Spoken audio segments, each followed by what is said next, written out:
Hello everyone, welcome to today's session. Hello everybody, welcome to today's session. Today I am here to discuss the GT3 from Infinity Learn, Sri Chaitanya. I hope you gave your exam well, and I am Lakshmi here to discuss the botany questions. Welcome to the session. So to begin with, the first question is, identify the free living microbe used as biofertilizer to fix the atmospheric nitrogen. Children, as you can see here, rhizobium is not free living, we all know that. Glomus is mycorrhizal association, and agrobacterium is not at all related to the nitrogen fixing bacterium. So here the right answer is azotobacter, right? Yeah. Moving on to the next question. BT cotton variety shows resistance to which of the following? BT cotton, as we all know, it is showing resistance to insect pests, right? Very easy question here. So the answer is 3, insect pest. Now, the next question here. The next question is the group of organisms oxidizing various inorganic substances. Oxidation of inorganic substances such as nitrates and ammonia, and use the released energy for their ATP production. So those bacteria which oxidize the inorganic substances like nitrates and ammonia, and they use the energy that is released to form ATP. Such microbes, what are they called as? Yes, these are chemoautotrophs, right? Yes. Now, moving on to the next question. It's a statement-based question, children, from the living world. It is an assertion and reason-based question. Growth is not a defining property of the living organisms. Yes, growth is not a defining property of living organisms. Assertion is true. Now let us see what is the reason. The non-living objects show extrinsic growth, whereas the living organisms show intrinsic growth. Very right. So why we are not considering growth as a defining feature of living organisms? Because growth is seen both in living as well as non-living organisms. Yes or no? And now, in non-living organisms, the growth is seen extrinsically, whereas in living, it is intrinsically seen. Right? So here, the right answer will be both assertion and reason are true, and R should be the correct answer. Yeah, R is the correct reason here. Right? Yeah. Moving on to the next question. During meiosis, so what happens during meiosis, children? Cell division occurs once without any chromosomal multiplication. Nuclear and cell divisions occur twice with one cycle of DNA replication. 2 cell divisions occur in which half of the chromosomes are destroyed. 2 cell divisions occur without any DNA replication, right? So as you can see here, during meiosis, there is nuclear and cell divisions happening twice, but DNA replication happens only once, right? So this will be the correct answer. Yes. Now, moving on to the next question. Syngenesious stamen is a character of plants belonging to which family? Yes, children, an interesting question here from families. Syngenesious stamens. What are the syngenesious stamens? Where all the anthers are fused. Anthers are in fused condition. We are calling this as syngenesious stamens. This is a characteristic feature of which family? Yes, Asteraceae. Why? Because in Brassicaceae we have tetradynamous stamens, in Malvaceae we have monoadelphi scene, and in Solanaceae we have epipetalous conditions. So syngenesious stamen is a characteristic feature of family Asteraceae, right? Yes. Moving on to the next question, a matrix match question here, children. This is from biomolecules. GLUT4, a glucose transport protein. GLUT4 is a glucose transport protein, so here the option is 2. And lectins. Lectins are a type of carbohydrate binding proteins. The example of lectin is concanavalin A. So fourth option will be correct here. And then collagen, the intercellular ground substance, which is the most abundant protein of the animal kingdom. Alkaloids, morphine is a kind of alkaloid, and drugs, vinblastine is the drug here, right? So 2, 4, 1, 5, 3. 2, 4, 1, 5 and 3. So option 4 should be the correct answer for this matrix match. Let us see the answer. Yes, it is 4, right? So every time we get a question from primary and secondary metabolites, children. Now, moving on to the next question. You can see here, identify the event that occurs during the cyclic electron transport. The event that occurs during the cyclic electron transport. Yes, children. So what happens in cyclic electron transport? There is only PS1, right? The electron will be moving back and forth from PS1, right? And what is the outcome of PS1? What is the outcome of cyclic electron transport? There is only formation of ATP. Why? Because there is no PS2 involved here. There is no splitting of oxygen. There is no, splitting of water, and there is no evolution of oxygen, right? So the event happening in cyclic electron transport is formation of ATP, right? Yes. Now, moving on to the next question. So the paper seems to be quite simple. At the same time, it has covered almost all the concepts, I can feel so. Now, moving on to the next question. The part of operon producing a repressor. So we all know what is an operon, right?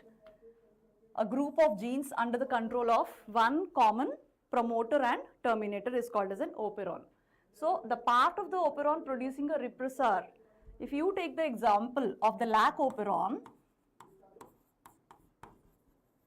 so we have I, P, O, Z, Y, A, right?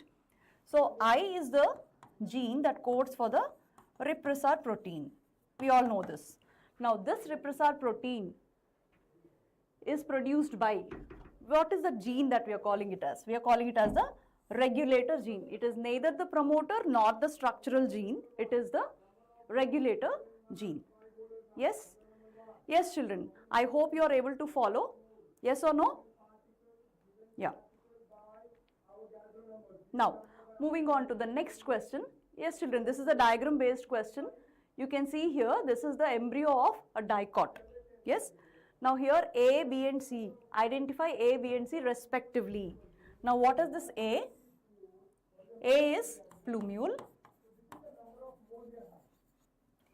B is radical. And C are cotyledons. Now let us see which option is matching. Plumule, radical and cotyledons. Yes, option 1 is the correct answer here, right? Yes. Now let us move on to the next question. The next question is a statement type here. It is talking about the phase of the cell cycle. Statement 1 says that during the G0 phase of cell cycle, the cell is metabolically inactive and proliferates. How true it is, children? In the G0 phase, the cell is metabolically active, but it does not undergo proliferation. So the exact opposite is given here. So this is an incorrect statement, right? Now moving on to the second statement. The cell wall provides barrier to undesirable macromolecules. This is very, very correct. We all know cell wall provides the physical barrier.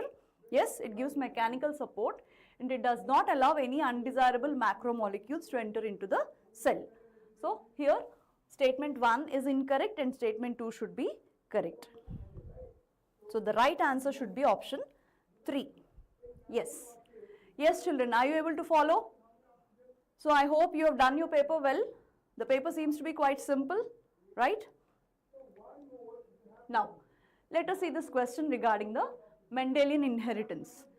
In the F2 generation of Mendelian dihybrid cross, which of the following genotypes appear with a probability of 1/16 each?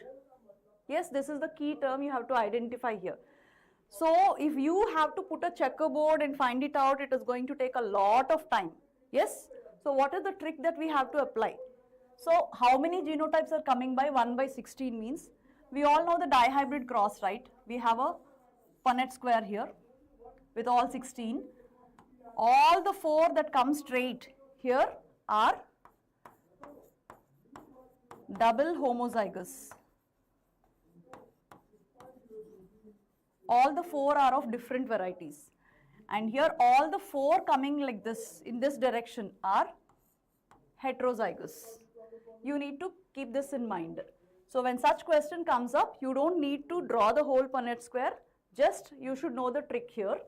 How many of them are 1/16th of each? The probability he is asking. So these 4 are double homozygotes here.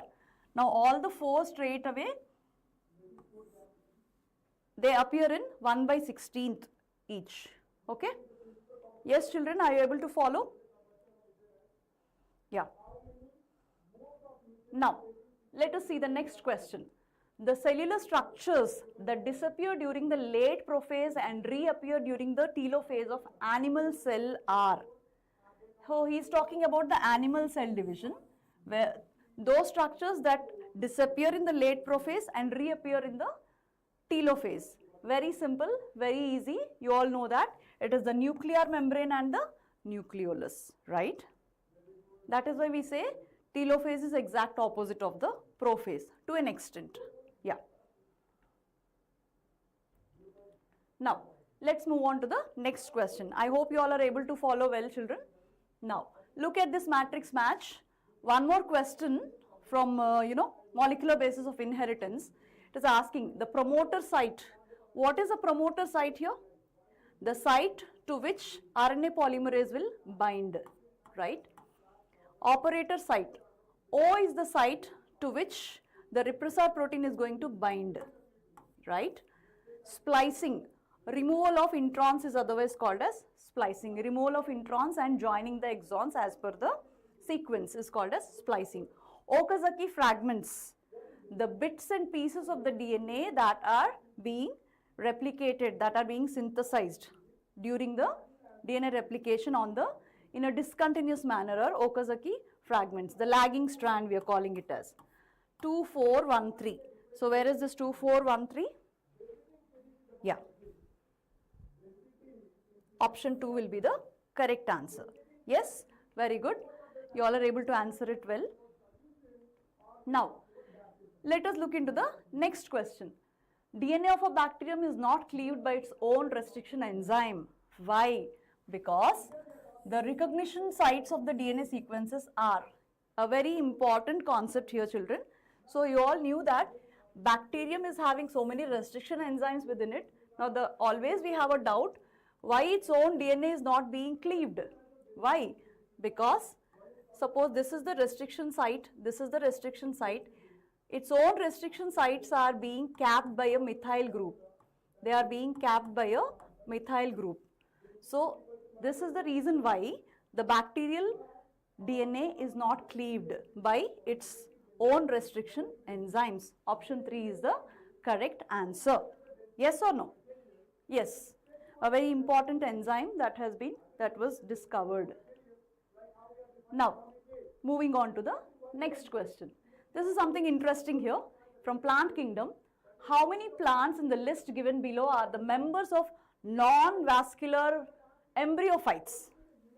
So can you tell me which group of plants are called as non-vascular embryophytes?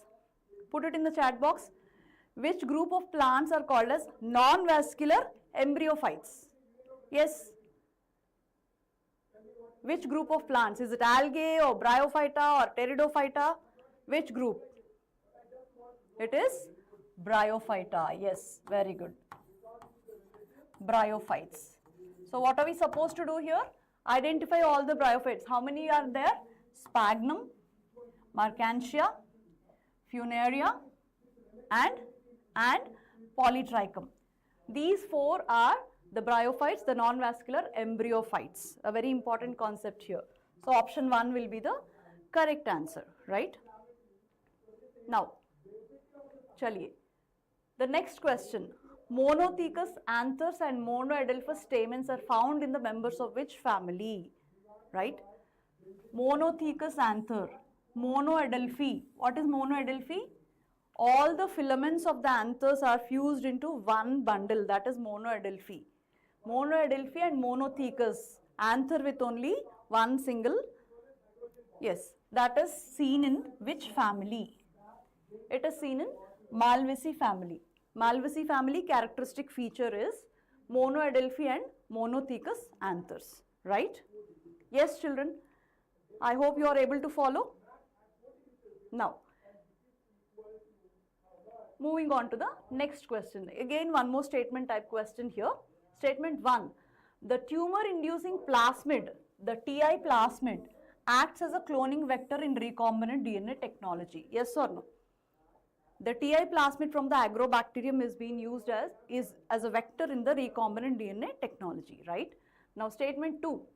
The disarmed TI plasmid is used to deliver the genes into the plant cells.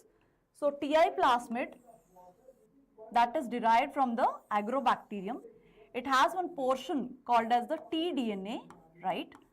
Now, this tDNA is removed from this plasmid. Now, removal of the tDNA portion from TI plasmid is called as disarming.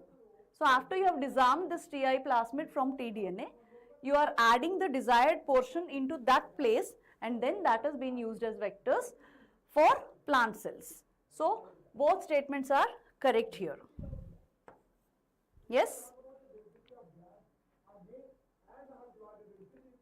Next one.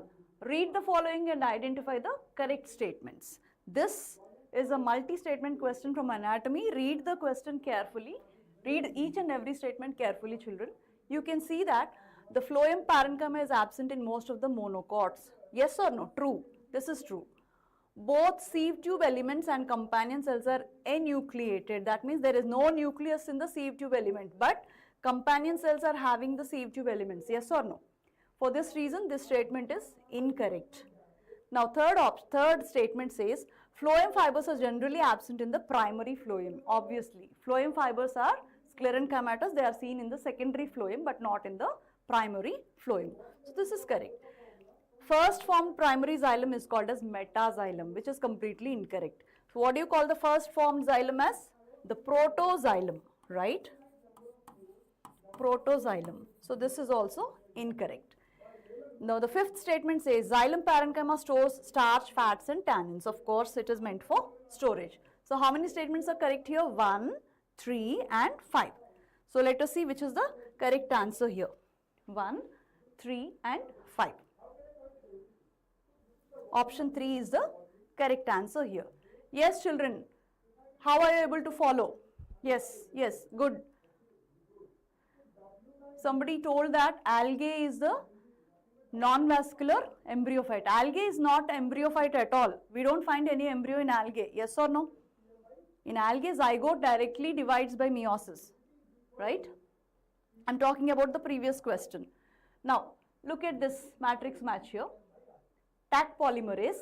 Taq polymerase is used in PCR, heat stable DNA polymerase, that is derived from the bacterium Thermus aquaticus, right? Now, separation and purification of the products, that is called as downstream processing. Now, retroviruses are known to cause cancers in animal cells. Ligase is the enzyme that can join two pieces of DNA, that is widely used in recombinant DNA technology. And restriction endonucleases, the cutting enzymes which are otherwise called as molecular scissors. Such an easy matrix match here, children. Very concept based and very basic. So, here 5, 4, 3, 2 and 1. Yes, option 1 is the correct answer. Fucus is an algae, right? Fucus is an algae. Now, chaliye, moving on to the next question here. Given below are two statements. Pollination is essential in angiosperms. Yes, children, we all know that angiosperms, they do not depend on water for the fertilization and their gametes do not have any kind of flagellae, right? And for this reason, there should be some agent who carries the gametes together for the fertilization to happen. So, pollination is an essential. The act of carrying the male gamete to the female gamete is called as pollination. It happens via pollinating agents in angiosperms. Yes or no? In angiosperms, both male and female gametes are non-motile. So, why is pollination essential in angiosperms? Because both the gametes are non-motile and they need to be brought together to undergo fertilization. So both the statements here seems to be correct. So here let me see what is the correct answer. Both statement 1 and 2 are correct. Yes children, are you able to follow? Shivam Kumar? Yes? Noor Jahan? Unnati? All of you? Yeah. Which of the following ornamental plant is a member of Liliaceae family? Right? Liliaceae family mein which is the ornamental plant? Now it is definitely tulip. Tulip belongs to Liliaceae family. You have 4 options. All the 4 are definitely ornamental plants. Yes. Sweet pea belongs to Fabaceae. Sunflower belongs to Asteraceae and Petunia belongs to Solanaceae. So the right answer here is tulip. Yes. Now, moving on to the next question. Mitosis. So these two statements are talking about the significance of mitosis and meiosis, children. Yeah. Mitosis helps the cell to restore the nucleocytoplasmic ratio. One important function of mitosis is to restore the nuclear to cytoplasmic ratio. So this seems to be a correct answer here. Now, statement 2. Meiosis increases the genetic variability in the population of organisms from generation to generation. Yes, children, we all know that there are 2 goals of meiosis. One is to undergo recombination and second one is to undergo reduction. So through recombination, meiosis is creating variations, and through reduction, it is helping to restore the chromosomal number across the generations. Yes, so both statement 1 and 2 are correct here, right? Yes. Now, moving on to the next question. One more matrix match here from pollinating agents, children. You can see the freshwater hydrophyte. Freshwater hydrophyte is Vallisneria. Cleistogamous flowers, those flowers which will never open are cleistogamous flowers. Where you find them? Oxalis, right? Anemophily. Anemophily, where do you find it? In grasses. Predominantly in grasses there is air-based, wind-based pollination. The tallest flower is Amorphophallus, right? And marine seagrass, Zostera, is the marine seagrass. So all these are like very, very important points to be remembered. So the option here is 3, 1, 5, 4 and 2. 3, 1, 5, 4 and 2. So option 2 is the correct answer here. Yes? Huh. Next, moving on to the next question. Read the following and identify the incorrect statement. He is asking to identify the incorrect statements. There are many statements here. Let us read each statement carefully. The beta-pleated sheet organization in polypeptide chain is an example of primary structure. Beta-pleated sheet is not an example of primary structure, but it is of a secondary structure. So, this statement seems to be incorrect. The quaternary structure refers to the spatial relation between the individual polypeptide chains in a multi-chain protein. Yes or no? Quaternary structure refers to a protein which is made up of more than one polypeptide chain. So obviously this is the correct statement. Now the third one, the tertiary structure is absolutely necessary for many biological activities of the protein. So every protein needs to assume its tertiary structure, the 3D structure. Only then it can become biologically active or functional. So this statement also seems to be absolutely true. So the primary structure of protein reveals the positional information of amino acids. We all know that the primary structure is talking about the linear chain of amino acids. Yes or no? So this statement also seems to be true here. Now the fifth statement here, the essential amino acid must be supplied through our diet. Yes or no? Why are we calling them as essential amino acids? That doesn't mean that rest of them are non-essential. All amino acids are essential for protein synthesis, but those amino acids which are to be supplied through our diet are exclusively called as essential amino acids. Why? Because our body cannot synthesize them. So this statement also seems to be true. So here we have out of 5 statements, statement 1 is incorrect. 2, 3, 4, 5 are correct. Now there is another statement here in the same question. Protein thread is folded in the form of helix in the secondary structure. So helix is an example of secondary structure, yes or no? Yes. So here, except for the first statement, rest of them are all correct. Now if you go back to the question is asking us to identify the incorrect statement. Now the incorrect statement is only one. So the right option here is one only. Yes? Yeah. So how difficult is it? It's a bit lengthy, this question. Yes? Now, look into the next question. This question, I really like this. How many PGM molecules are formed in the Calvin cycle, the C3 cycle, if two molecules of RUBP are carboxylated? Yes, children. RUBP is how many carbons are there in RUBP? RUBP is made up of 5 carbons each. Now, if you are taking two such RUBP molecules, which is to be carboxylated with 2 carbon dioxides, how many PGAs will be formed is the question. 4 phosphoglyceric acid molecules will be formed. PGA is a 3 carbon compound, right?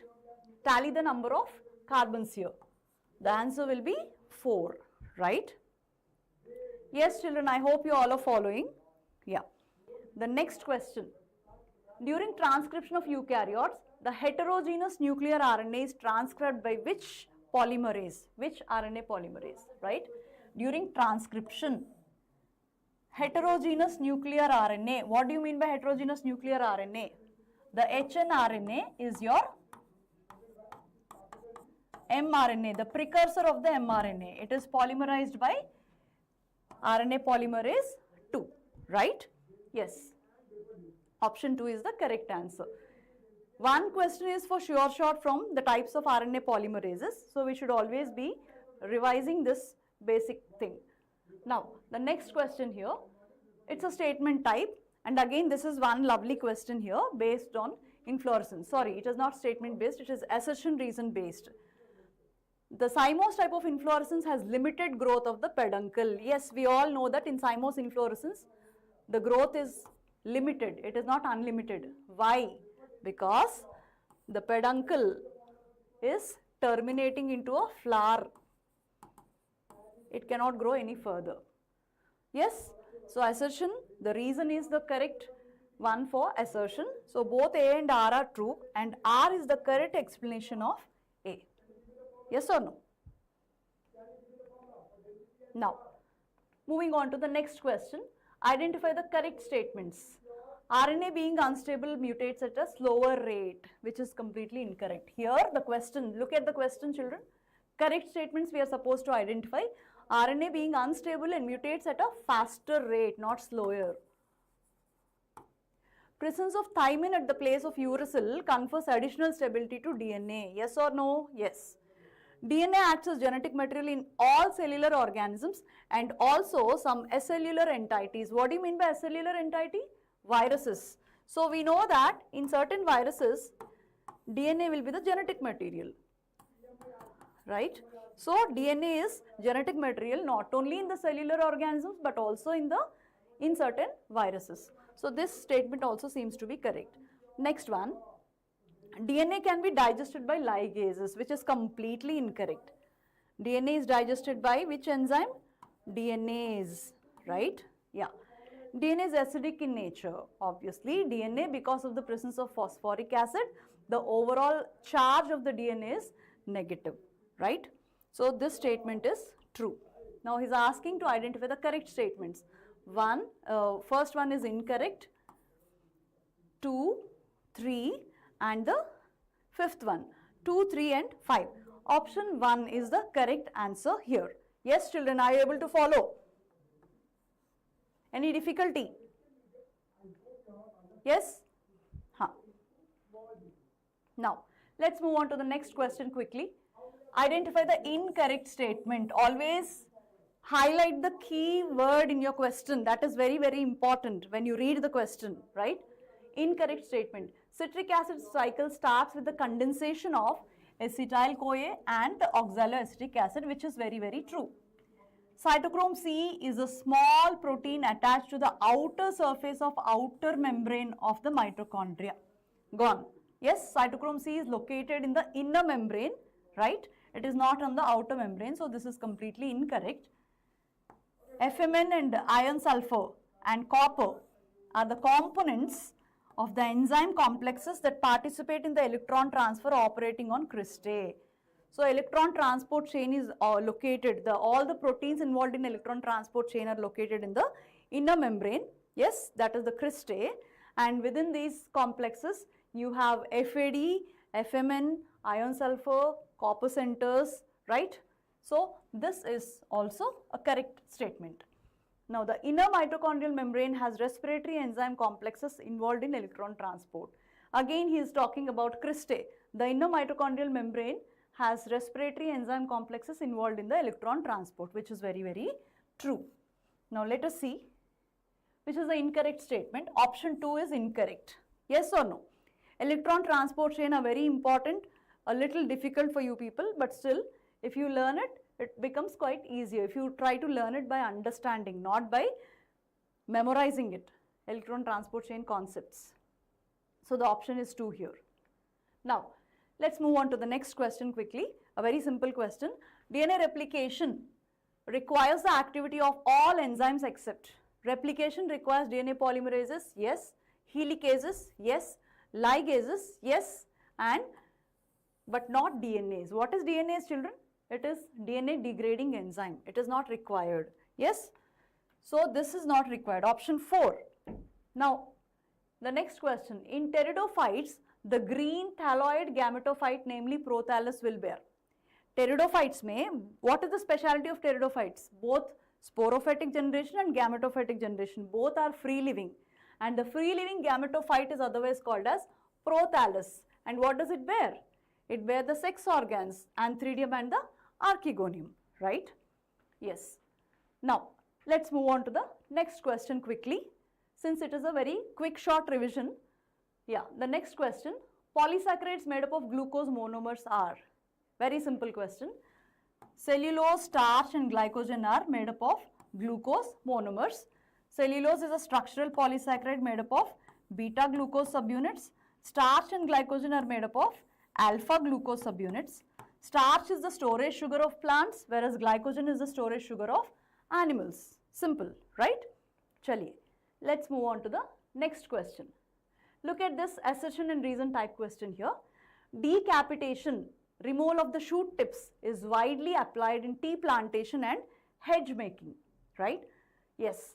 The reason, removal of shoot tips usually results in suppression of the growth of lateral buds. So, assertion is true, but removal of shoot tips will not suppress, but it will activate the lateral buds. Reason is incorrect, right? It comes in auxins.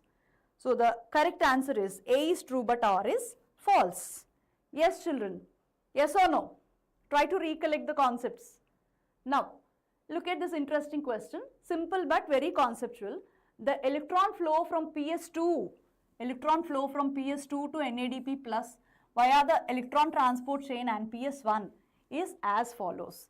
As you all know, here from the PS2 needs a input of energy, right? Input of energy, you're calling it as uphill.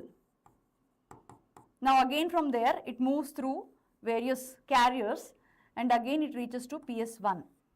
Now the PS1 also needs energy input to shoot one electron. So this is again uphill.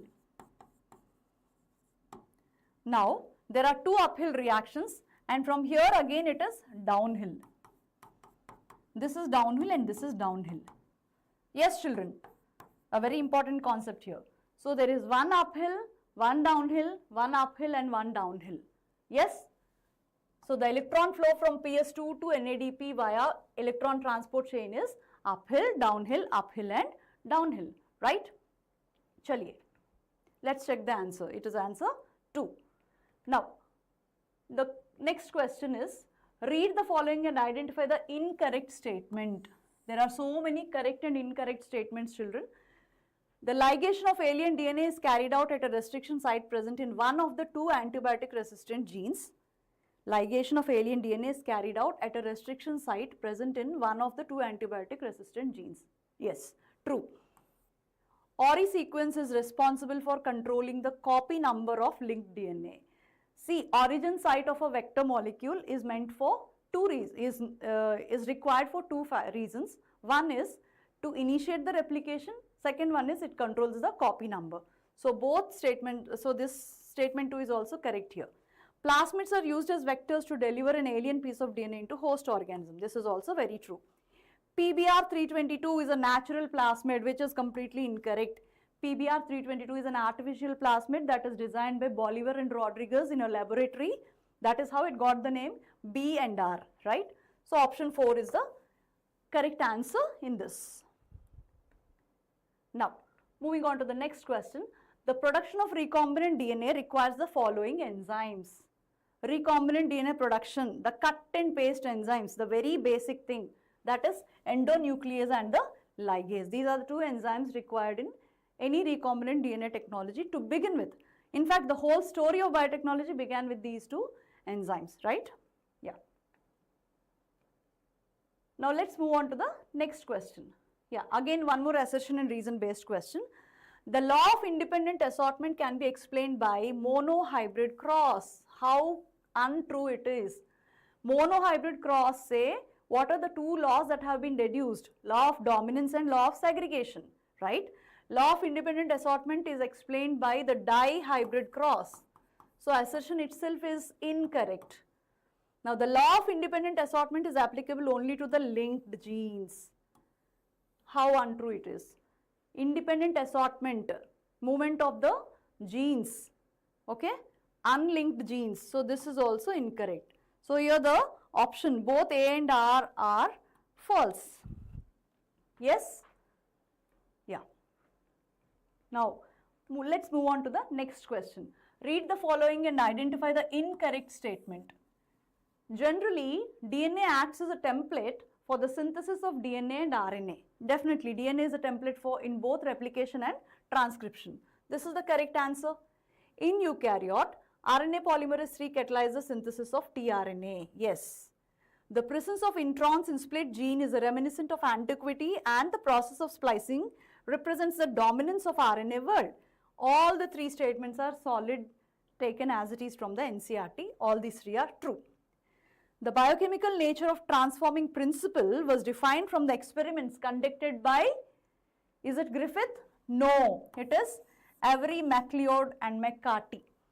Griffith's transforming principle was identified as the DNA by Avery, MacLeod and McCarty in their biochemical characterization experiments, right? So this is the incorrect statement here. Now, let's move on to the next question. This is again another diagram based question, children, right from anatomy. So you have here A, B and C. What is A here? A seems to be the leaf primordia.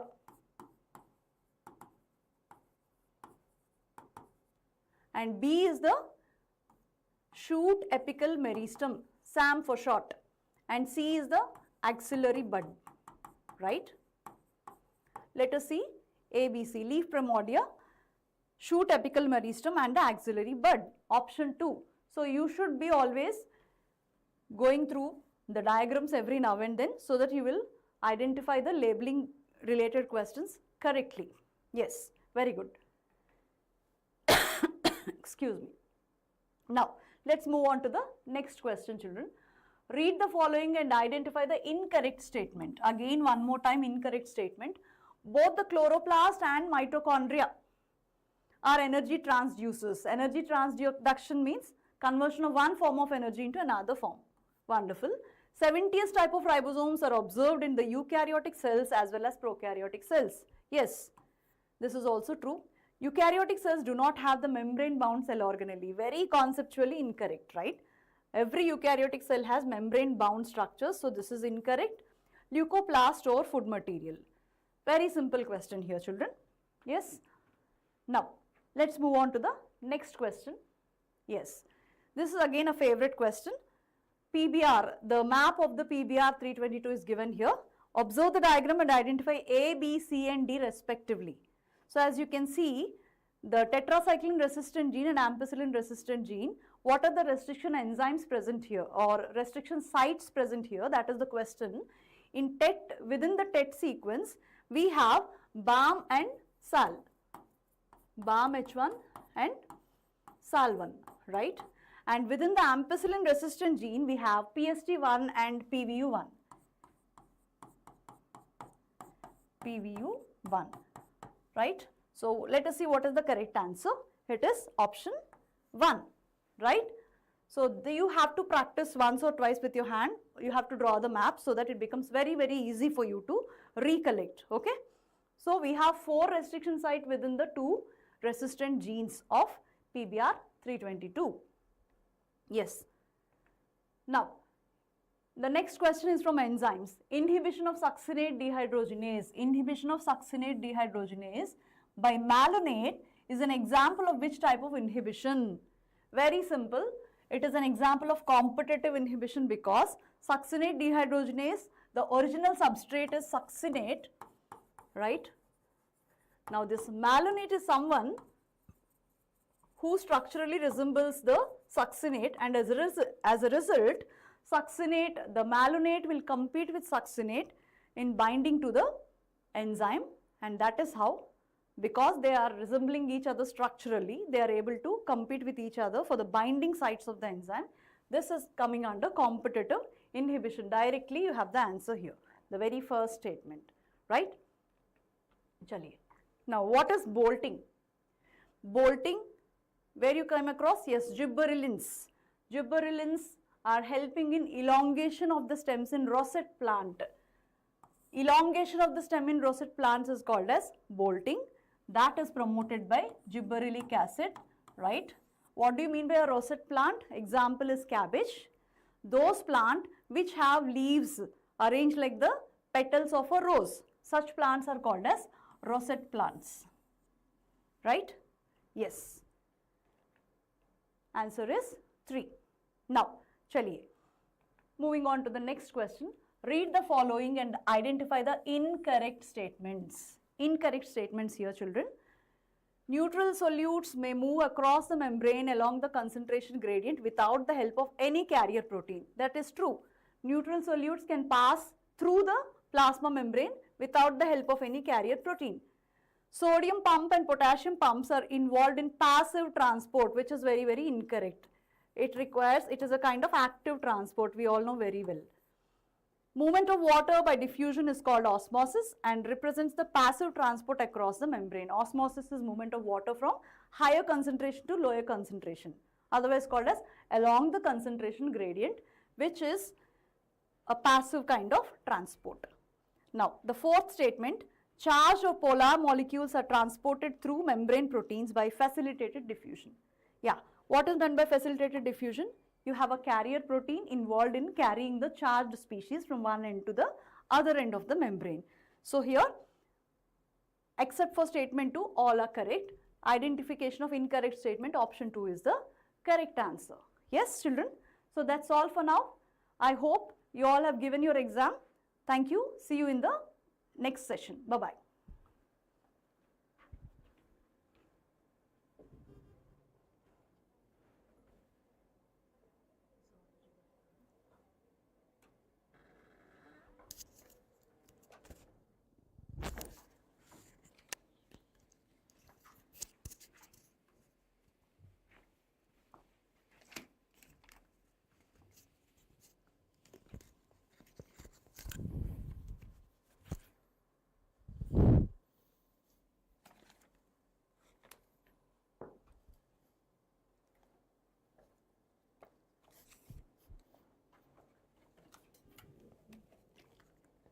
Zoology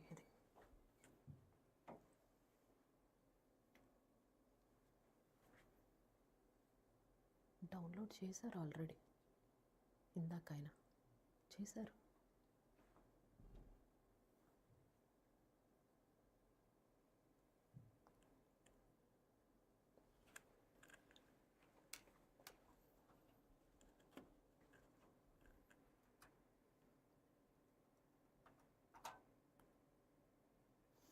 Hello students, welcome to this amazing zoology session. Here we are discussing the grand test paper that you have written just now. Now, although we have a very short time period, I would like to take 2 minutes to explain why do you even need to see this particular session? Why do you have to spend your precious half hour or so on this particular session, especially when NEET is just around the corner, which is on the May 4th.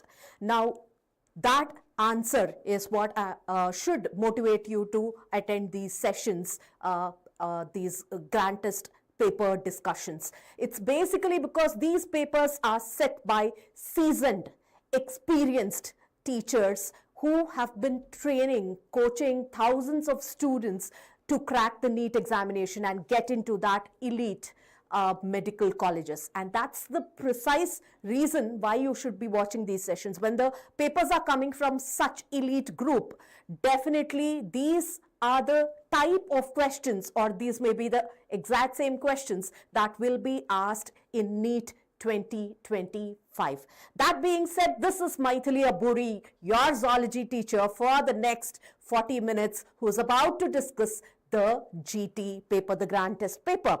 Let's get into the session. So we are finding the incorrect statement. Let me grab that pen. Yeah. Now in NEET, this is something that's very, very, very important for you children. You need to make note of these negative things, which is no or incorrect or not. These are some things which you should make note of. Otherwise, you may go wrong. Knowing that particular concept very well, understanding that, and you know it pretty well, but you may go wrong just in the exact time during the NEET examination. So these are some things I want you to watch out for. The very first question starts with an incorrect statement, something you are looking for a not correct statement. The very first statement shouts at the answer that no diploblastic animal is radially symmetrical. From animal kingdom, you know that diploblastic organisms, what do we have? Phylum Cnidaria and Ctenophora. Both of these phyla have organisms which are diploblastic, which have only the ecto and endoderm, which do not have a mesoderm. And what is the type of symmetry they exhibit? They are exhibiting that of the radial symmetry. And what does it say here? No diploblastic animal is radially symmetrical. So that's what is the answer here. We are looking for an incorrect statement, and we got it in the very first one. Again, here, due to the time, I will move on to the next question.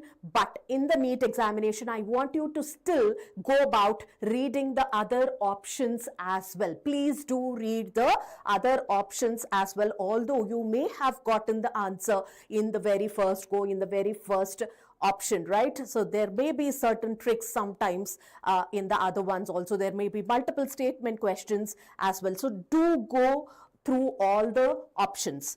Moving on to the next question. Which of the following is again not incorrect with regard to the ctenophores? We just discussed about ctenophores. What do we know about them already from this session? The diploblastic organisms, they are radially symmetrical. They have comb plates for locomotion. That's absolutely right. They have 8 ciliated comb plates. They exhibit external fertilization. That is also right. Exclusively marine. Remember, in animal kingdom, we have certain phyla which are exclusively marine, which definitely includes the ctenophores. We also have the echinodermata. We also have hemichordata. These are all exclusively marine organisms, and reproduction may be sexual or asexual. There lies our answer. What is the natural tendency of the ctenophores? They reproduce only by sexual means. Only by sexual means. And that is why this is something that is incorrect about the ctenophores. Moving on further. Which of the following pairs of animals have dry and non-glandular skin? Children, tell me which are the ones which have dry non-glandular scales of the skin of the Pisces, and then we have the reptiles, and then the aves, and then we have the amphibia, the mammals, all of these. Which do you think have the dry non-glandular skin? Yes, come on guys, give me that answer. It's the reptiles. Yes, reptiles are the ones which are having the dry non-glandular. So what are we looking for in these options? We are looking for the reptiles. So snake and frog. Frog is an amphibian, we're not taking that. Chameleon and turtle, yes, both of these belong to reptiles, and that's our answer. We have pigeon in the next, and we also have tiger, which is mammal, and so we are discarding those. Our answer would be the second option, right? And moving on further, which of the following is again an incorrect statement regarding frogs? They play an important role in maintaining ecological balance. You may ignore this particular paragraph in the structural organization in animals given at the tail end, but see, that is also given as a statement in this particular question. Yes, they are a very important ecological link in the food chain. Fertilization is external and development is indirect. That is true. It has 12 pair of cranial nerves. The answer is just shouting at you. How many pairs of cranial nerves are there in the frogs? It is 10 pairs. So that is why this is an incorrect statement about frogs, and so makes it our correct option, right? 3. Moving on further, which of the following is the correct pathway of air with respiratory system? Respiratory system, when we are breathing in the air, it goes through the nose first and then the pharynx. Remember, it's the common passage both for the food and the air. And moving on further, larynx, it's the sound box or the cartilaginous box. And then moving on further, trachea, it has incomplete cartilaginous rings, which is dividing at the 5th thoracic vertebra into bronchi. The bronchi further is dividing into bronchioles, the primary, secondary, tertiary, which form that bronchiolar tree, into the lungs, and then finally into the alveoli. We also have 2 important zones, which will be the respiratory zone and that of the conducting zone. So conducting zone again has important function like the filtering of the air, which is something which is removing dust particles, it is conditioning it, it's humidifying it. So there's lot of data on which again NEET questions can be asked. Here we are going with the sequence,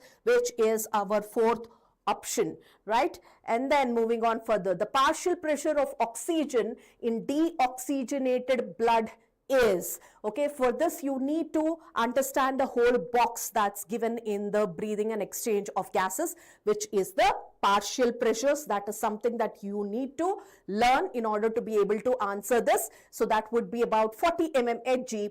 More than PO2 in alveolar air. No, that is 104. It's not more.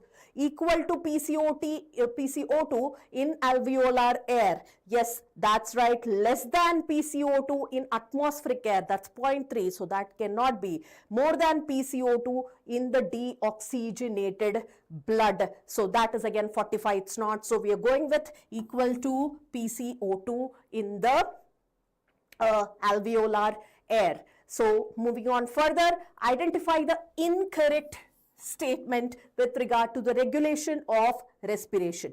Pneumotaxic center can moderate the functions. Yes, it can. Regulation of respiration, important statement. Receptors associated with aortic arch and carotid artery can recognize changes in carbon dioxide but not hydrogen ion. Pay very, very good attention to the NEET questions while you are answering it. See, you may take it as both carbon dioxide and hydrogen ion when you are in a hurry reading during the actual NEET examination. So every word, every sentence is very, very important when it comes to answering your bio paper, right? CO2 and hydrogen ion. Here what is given, but not hydrogen ions, which is why it is the incorrect statement and so our correct option. Human beings have a significant ability to maintain the respiratory rhythm. That's right. The role of oxygen in the regulation of respiratory rhythm is quite insignificant. That is also straight NCERT statement. Find the mismatch. Left atrium receives oxygenated blood from lungs through the pulmonary arteries. So left atrium is the one which is receiving the oxygenated blood, yes, and from the lungs through the pulmonary arteries. Right ventricle pumps deoxygenated blood to lungs through pulmonary arteries. Right ventricle is the one that's pumping away to the deoxygenated blood to lungs. Then right atrium receives deoxygenated blood from the coronary sinus and the vena cava, that's right. Left ventricle pumps oxygenated blood to the body parts through the aorta. So here we are talking about the pulmonary artery and veins. That's the difference that you will have to make a note of. Pulmonary veins are the ones which carry the oxygenated blood. Pulmonary arteries are the ones which carry the deoxygenated blood. If you observe here, left atrium, what does it say? It receives oxygenated blood from lungs through the pulmonary arteries. Is it so? It will be pulmonary veins. So if you observe that the same thing is given both in the first and second option, that's where you will find the answer. This is the one that pumps deoxygenated blood to lungs through the pulmonary arteries. That will be right. So the mismatch would be the first option. Which of the following is an incorrect match again of the organisms and their major excretory ways? Reptiles, land snails, birds, uricotilic, absolutely right. Uricotilism is a very good important terrestrial adaptation because it's the most toxic waste which is something that is excreted out with minimal loss of water conservation, right? Insects, frogs and bony fish, uriotilic. Is it so? No. Insects, it is uric acid. Frogs, it is urea. As an adult we are talking about. As a tadpole, yes, larva is excreting ammonia as well. Bony fish, it is ammonia. So three different groups. Answer made very easy for you. They are not uriotilic, which is why we go with the second option. Moving on further, conditional reabsorption of sodium and water takes place in dash in the presence of dash. So what do we mean by conditional reabsorption? The only if, if there is this particular hormone, only then this is doing it. Without it, no, it's not doing. So DCT and collecting tubule, they tend to reabsorb the sodium and water only in the presence of aldosterone, which is the second option. Right? Otherwise, in PCT, what is happening? The water is just reabsorbed passively. That is facultative water reabsorption. Here we are talking about the conditional, there we are talking about the compulsive passive reabsorption, that it is taking place no matter what. Here it is conditional or facultative. That is only if this hormone is present, only then the water reabsorption is taking place. So find the mismatch here. Leukocytes, yes, they do exhibit amoeboid movement from locomotion and movement chapter. Spermatozoa, ciliary movement. Is that the answer, guys? No, flagellum is something that is present. This is the sperm. There is acrosome, there is nucleus, and there is neck with centrioles, and the middle piece with the mitochondria and the flagellum. So it is exhibiting the flagellar movement and not the ciliary movement, which is why we go with the second option. Most of you are getting it right. Cross bridges pull the attached active filaments towards the center of. Towards the center of what? They are pulling towards the A band. But the catch here is they did not directly give it as A band, but they are giving it as the dark band, which is nothing but the A band or the anisotropic band, which has both thick as well as the thin filaments. Now this is where in the middle of which the actin filaments are, the cross bridges pull the attached actin filaments towards the center of the A band. Remember, A band remains same while it is the I band or the edge zone that is getting reduced. This point is very, very important, based on which several times the NEET question was asked before, right? The dorsal flat triangular body of the scapula has a slightly elevated ridge called the spine. which projects as a flat expanded process called the acromion, with which the clavicle articulates. So where do we have the spine, acromion and clavicle in that order? That would be second option, straight NCERT line. And most of you would have known the acromion and clavicle being very important term here. The paper setter cleverly has given the blank for the spine as well. So these are little things that you can make notice of and polish your skills further for your actual NEET examination, right? So moving on, assertion reason questions. These are the ones where most of you tend to have that slight fear. Nothing to worry at all. As long as you're masters of your NCERT text, you can do this. You can handle this. All you need to do is just concentrate, be with a calm, blank mind during the examination, right? Give it a little thought and the answer will just come to you, right? So tetany refers to rapid spasms in the muscles. That is absolutely correct.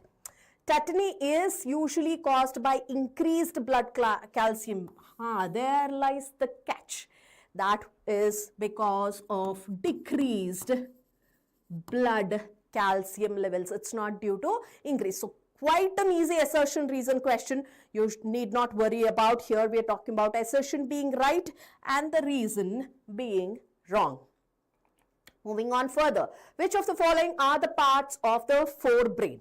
So forebrain consists of cerebrum, thalamus as well as hypothalamus. If you're looking at the other options, the cerebellum, from which you can very clearly rule out the option because it's the hindbrain which has the cerebellum. There is medulla in the second option again, which is present in the hindbrain. Very, very simple question.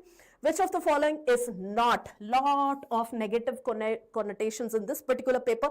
Maybe the paper setter is trying to just condition you to these negative connotations, which are definitely going to be there, may not be higher percentage in your NEET examination. So which of the following is not a function of the catecholamines? What are catecholamines? They are nicknamed the emergency hormones. As long as you know this, you got this question absolutely correct. Piloerection, yes, they tend to do that because these are the hormones that come into the picture when you are facing emergency or see a snake in the dark room. These are all the questions that are given in the NEET examination before. Or you tend to imagine you are watching a horror movie or there is a sound during the midnight which woke you up. Now all these are emergency situation, or you're just about to face your examination. There are butterflies in your stomach, right? Sometimes it's nervousness. There are hormones in your body to handle you, okay? They do not want you to go berserk. So there are hormones in our body given by God which are enabling you to handle that emergency situation. You got that in you. So these hormones are taking care of you when you are facing an emergency, right? So piloerection, it does so. Increase in the sweat secretion, yes, you tend to perspire, right? Elevation of blood glucose levels by promoting glycogen breakdown, yes, that also happens. Decrease in the rate and force of muscular contraction of heart, again making it quite easy for you. Does the heart rate increase or decrease when you're facing an emergency? It is going to be increased, which is why here when a decrease is given, this is something which is not happening, definitely because of catecholamines, and so our correct option. Which of the following is an incorrect statement? Again, we are looking at incorrect statement about pancreas. Pancreas is a mixed or composite gland.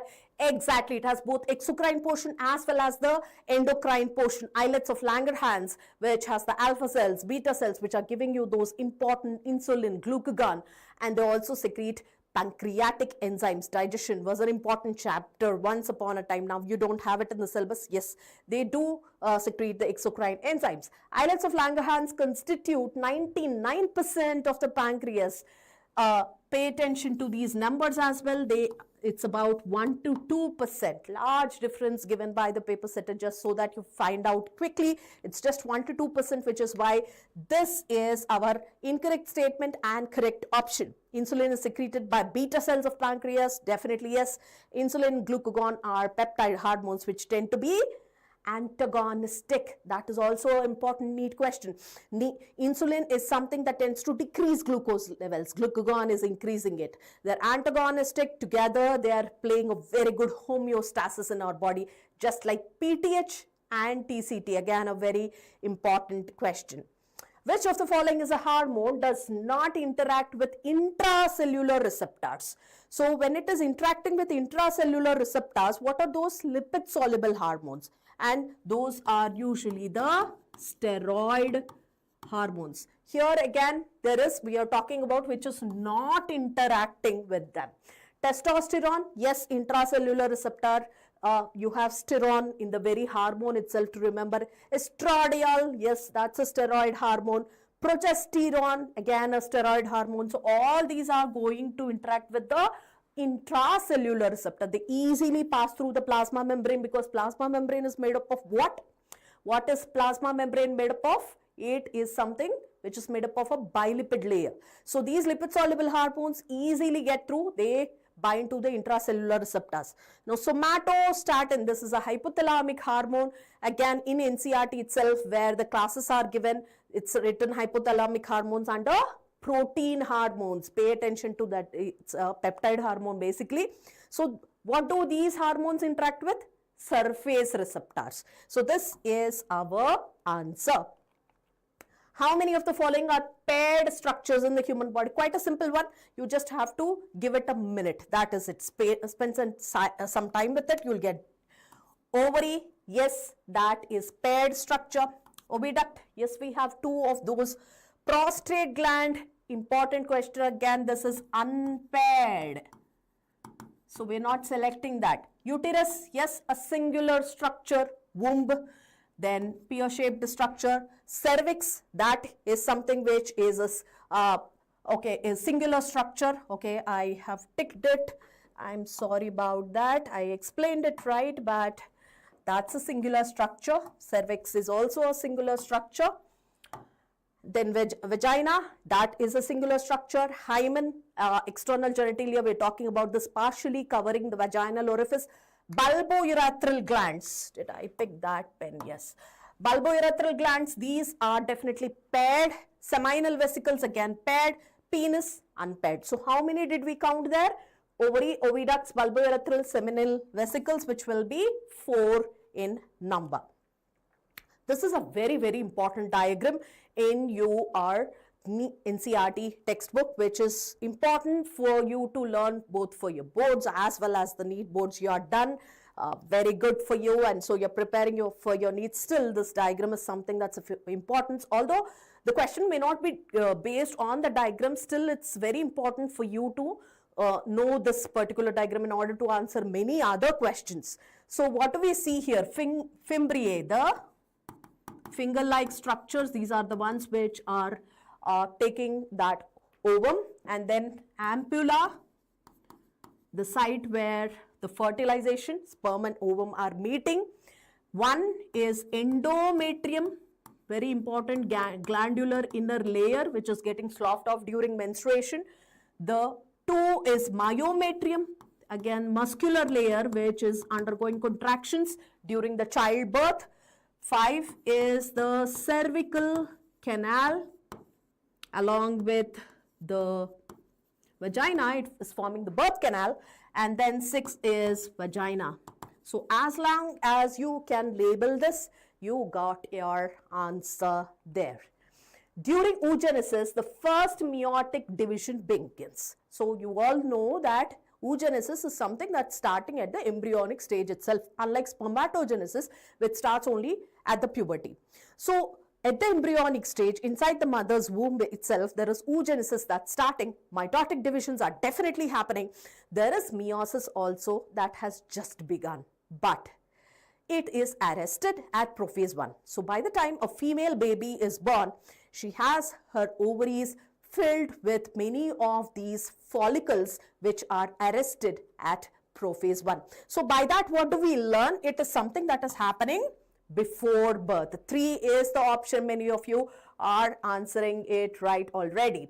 Then we are moving to incorrect statement. Again, the withdrawal or coitus interruptus method aims to avoid insemination. Yes, withdrawal is something which doesn't allow the sperm to get into female genital tract because penis is being withdrawn during just before the ejaculation.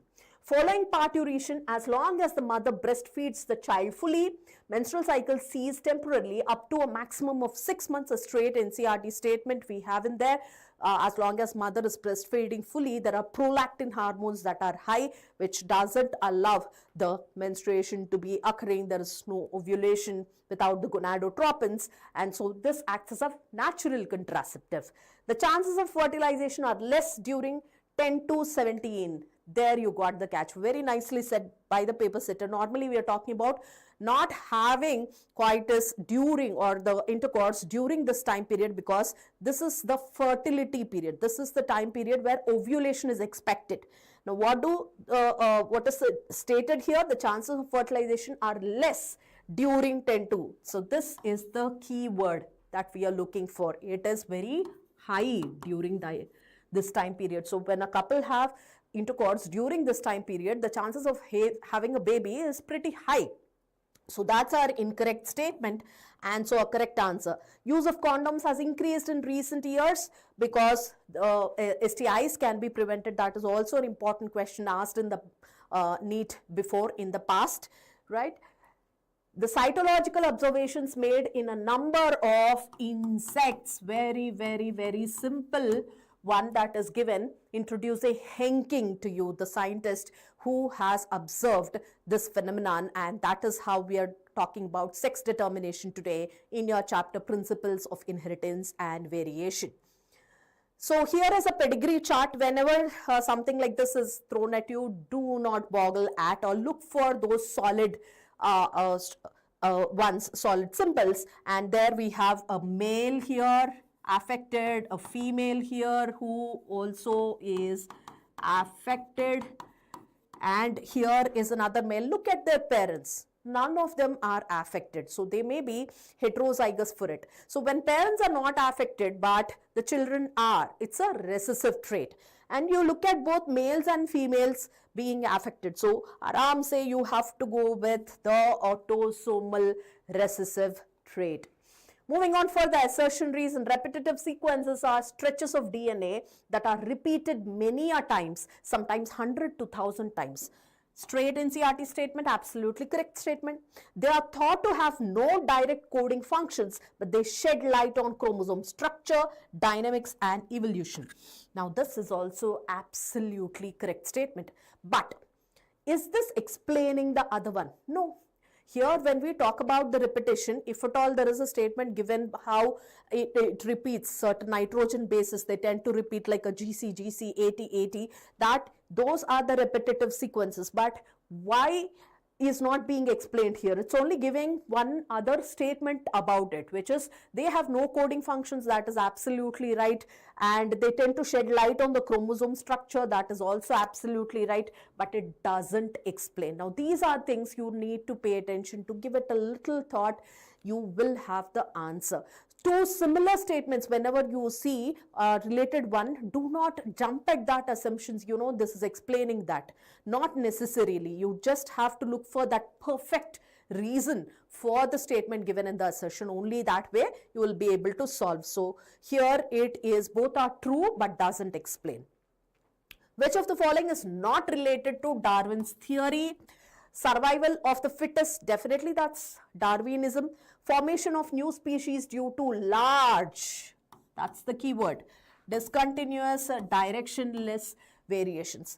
Are we talking about large variations when it comes to Darwinism? Darwin always talked about small variations. Who's the one who said variations are, it's not the variations, but it is mutations, they are random, they're directionless, they tend to be large. Who's that person? Come on guys, I'm looking for your answer.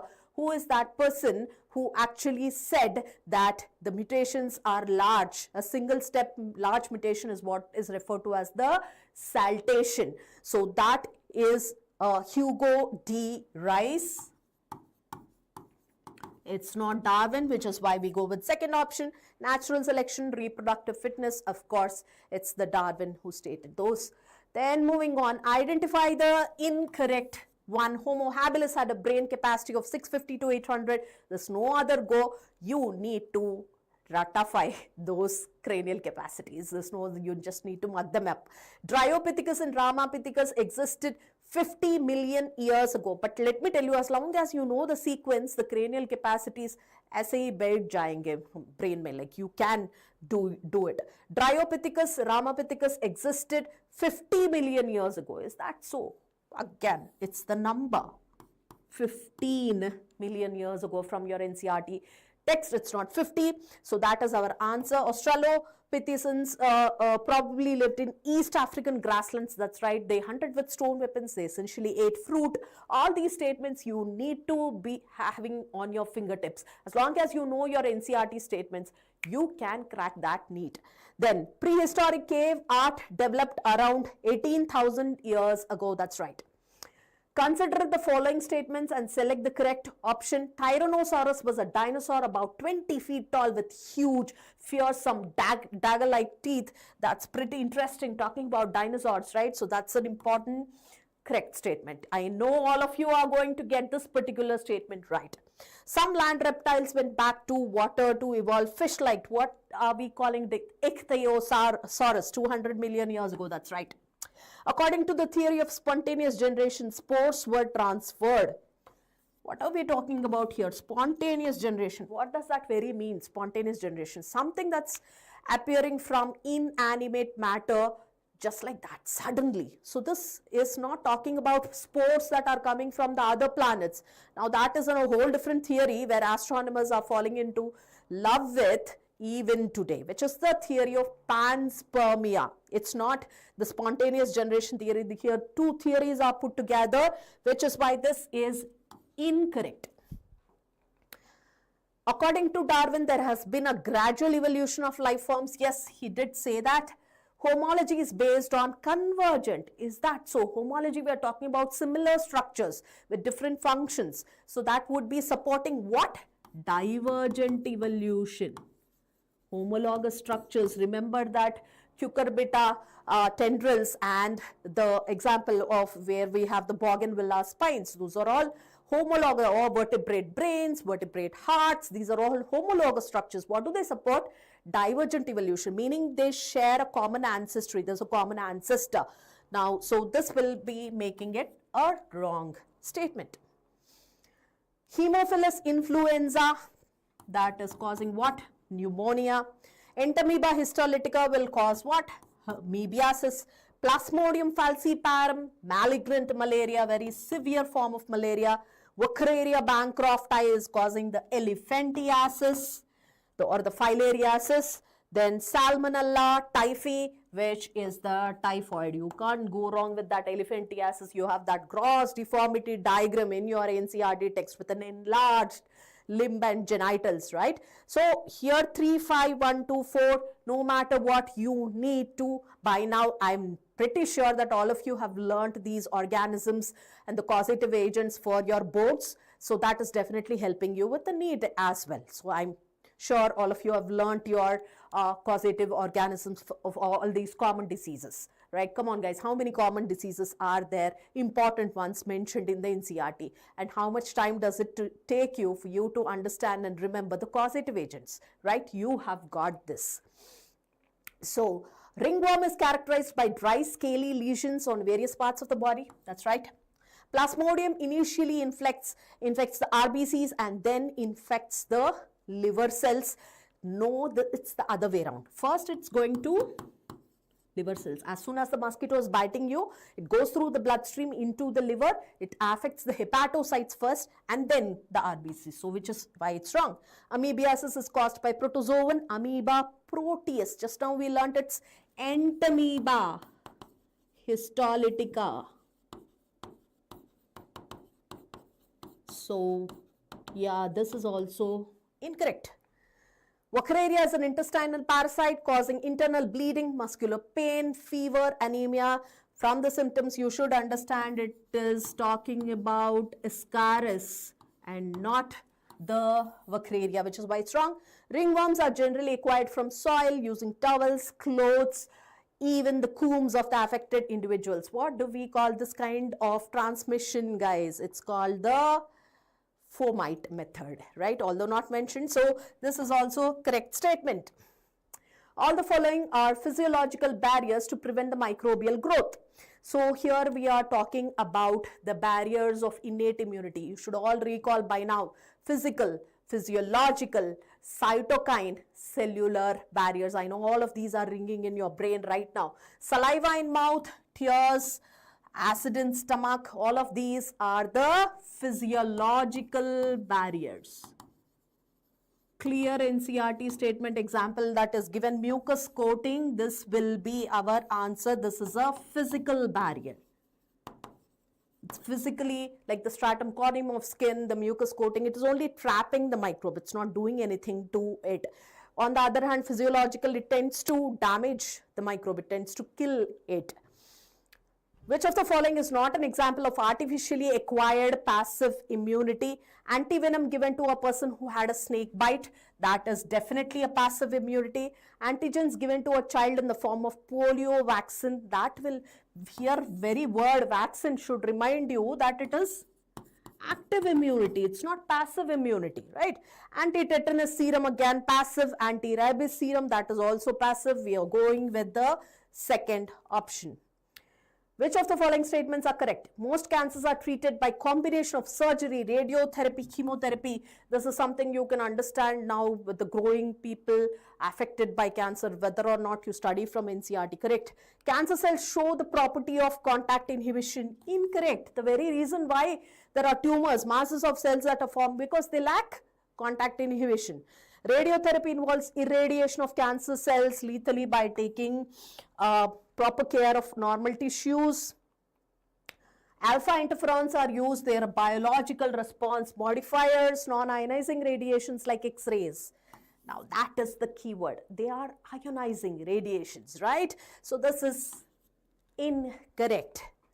Which of the following is the source of bhang, charas, ganja, hashish, marijuana? It is the cannabis sativa. Conventional methods of diagnosis, those will include serum and urine analysis. PCR, it is talking about amplification of nucleic acid. ELISA, it is talking about antigen-antibody interaction. Probe, a single-stranded DNA and or RNA tagged with a radioactive molecule. So we have 3, 4, 1, 2. That's the answer. What is the major site of production of ADA? It is the lymphocytes. If you look at that gene therapy paragraph in the biotechnology applications, there's mention of lymphocytes. The answer is just shouting at you there. Today, transgenic models exist for many human diseases: rheumatoid arthritis, cancer, cystic fibrosis, Alzheimer's. That's right, read every disease. Animals that have had their DNA manipulated, an extra foreign gene, they are transgenic animals, absolutely correct. Indian plants such as basmati rice, turmeric, neem have been either patented or attempts have been made by Western nations for their commercial use. That is absolute right. But we just fought it and got our rights back. We did not allow these companies to have their patents. Jai Hind, right? India has more than 50,000 genetical different strains. Again, it's the number. We have about 1,000 varieties of mangoes. When it comes to 50,000, what are we talking about? It's the rice. Then here in this equation, first of all, identify this J-shaped curve. And this is the sigmoid curve. And you know this is the Walhus Pearl one, or it is the logistic growth curve, right? That is exponential growth curve. As long as you know those two, you can get this. dn by dt is k. This should be n, a typo, k minus n by k. B, a carrying capacity. C, more realistic population growth. C is talking about J-shaped or exponential. Is this realistic? Because here resources are unlimited. In the nature, do you think actually resources are unlimited? No, there is a limitation. So what is realistic one? It will be the logistic growth curve and not the exponential one. So that will be our answer. Read the following: fig and wasp. So what kind of a population interaction do they exhibit? It's a ++1. It's a mutualism. Cuscuta and hedge plants. What is it? Parasitism. Sparrow and seeds. Predation. They also exhibit a +-. Tiger and deer. Predation. Plus and minus. Orchid on a mango tree. Here it's a commensalism. Orchid are growing on the mango tree to get that sunlight. Mango tree is not being affected. It's a commensalism. Plasmodium vivax in the human. It's a parasite, obviously harming us. +-. So what is this question about? +- relations. How many of those are there? Whether it is the parasitism or predation. We are having this +-, so you are identifying those for your answer. Statement 1. Dengue and chikungunya in many parts of India are vector-borne diseases spread by female Anopheles mosquito. Do you think it's the Anopheles mosquito? No. It's the Aedes mosquito, which is why the statement is incorrect. In recent times, safer vaccines are being produced through biotechnology. Absolutely correct. We have an example in the NCERT text, which is hepatitis B. This is the continuation of that particular question there. Fragmentation, breakdown of detritus into smaller particles. That's right. Humification, breakdown of humus into inorganic materials. First of all, humification, we are talking about the formation of humus, not its breakdown. Catabolism, accumulation of a dark colored amorphous substance, that is basically describing the humification, not catabolism. Mineralization, conversion of minerals into complex organic. No, it's the inorganic. We got the answer in the very first one. So these steps of decomposition are very, very important from your ecosystem chapter. Many a times questions have been asked about this. So it's important you learn that 5-step decomposition process. Quite a simple one, easy to learn.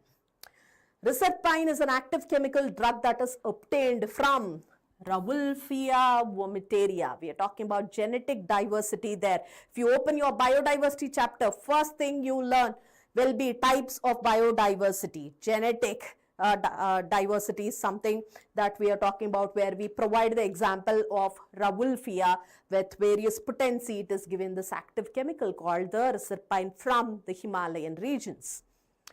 In the rivet popper hypothesis, very, very, very important, easy to learn. What is Paul Ehrlich doing? He is comparing the ecosystem with an airplane.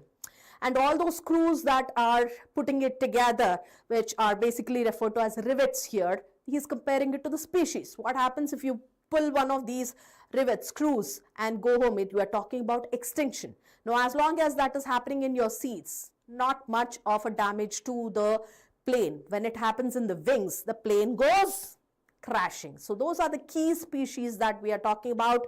So rivets on the wings are compared to the key species. Why are we even doing all this? Comparing it with an aeroplane, the rivets, their extension, in order for us to understand the importance of biodiversity.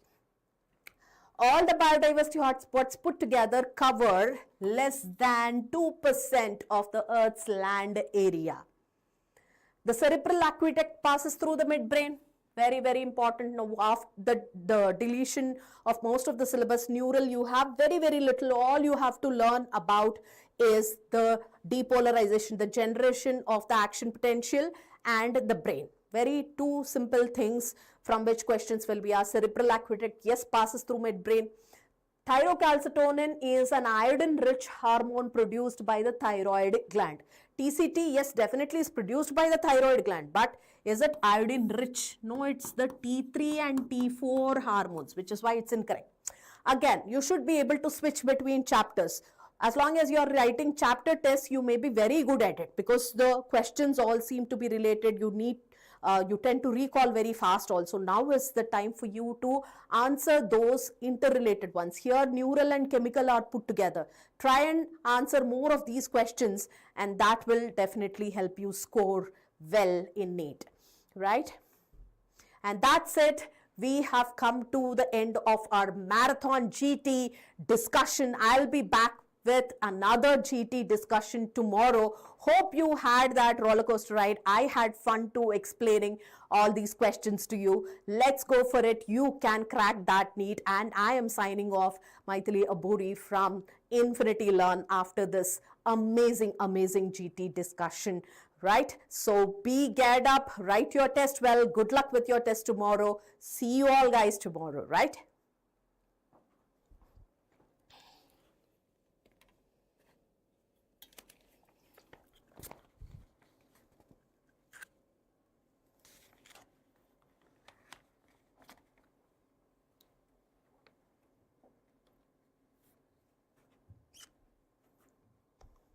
ఇది లేకుండా చేయలేమా ఇది display అవ్వకుండా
Good evening, guys. How are you all? Okay, so how was your paper? Let me know in the chat box. All right. So let's start with our paper discussion. Okay, so the first question from the chapter thermodynamics. So what does it say?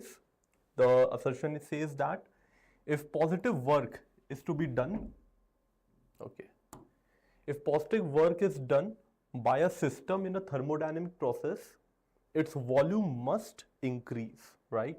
So we know that W is integration of P dV. If W is positive, then integration dV has to be positive and volume must increase. So the first statement is a true statement, guys. And the reason, when heat is added to a system, its temperature must increase. No, not necessary. It may increase or it may decrease as well, right? So the first statement is true, second one is false, option third, right? Easy question. Let's go on. All right, so there's a uniform metallic rod which is rotating about its perpendicular bisector with constant angular speed.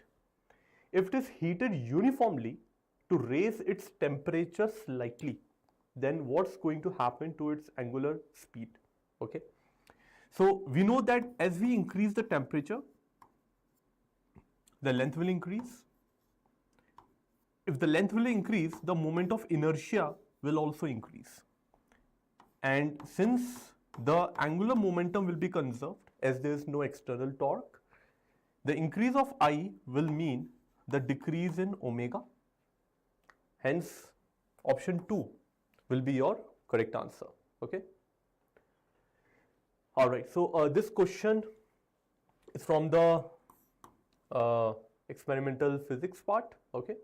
It says that there is an instrument which is used to measure some angles, and 29 divisions of the main scale, 29 divisions of the main scale. They are coinciding with 30 divisions of vernier scale. So that is equal to 30 divisions of vernier, right? So from here we can say that one vernier division will be equal to 29 by 30 of main scale.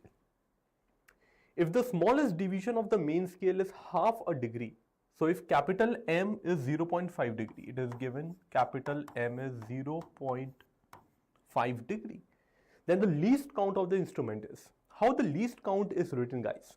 The least count will be equal to one vernier scale division minus, one main scale division minus one vernier scale division, right? So this is going to be 1 minus 29 divided by 30. I'm taking capital M column. I've just substituted the value of V over here. This will give me capital M by 30. The value of capital M is 0.5 degree. So we'll just put over here 0.5 divided by 30, and this entire answer is in degree, right? Okay. So if I'll see that in terms of degree, the first one and the second one, they are not matching, and the remaining two options, they are in the terms of minutes. So how to convert that? So we know that 1 degree constitutes of 60 minutes. Okay. So degree will get cancelled out. This will be 30 times 2, 0.5 into 2 will be 1 minute. So 1 minute is going to be your answer. Third one is the correct answer, right? Okay. Let's move on to the next question. Now there is a particular system, and in this system we are changing our measurements of length, mass and time to be 10 centimeter, 10 gram and 0.1 second. We need to find the unit of force in this new system, right? So basically what does it mean? It means that the one new unit of force is equal to how much of Newton? This we want to calculate, okay? Let us suppose this value is equal to x. I want to calculate the value of x, right? So this value of x I need to find, okay? Now I know that the new unit, here I have to take this as 10 centimeter, 10 gram and 0.1 second whole square. X will be as it is. Newton can be written as 1 meter, 1 kilogram divided by second square, right? If you'll try to do the conversion of the units, eventually you'll get the value of x as 0.1, okay? Hence, your option number 1 will be the right answer, right? Okay, let's move on to our next question. The position of a particle, this x is a function of time given to us. The acceleration of the particle will be 0 at what time? So what we need to do is differentiate this function, okay?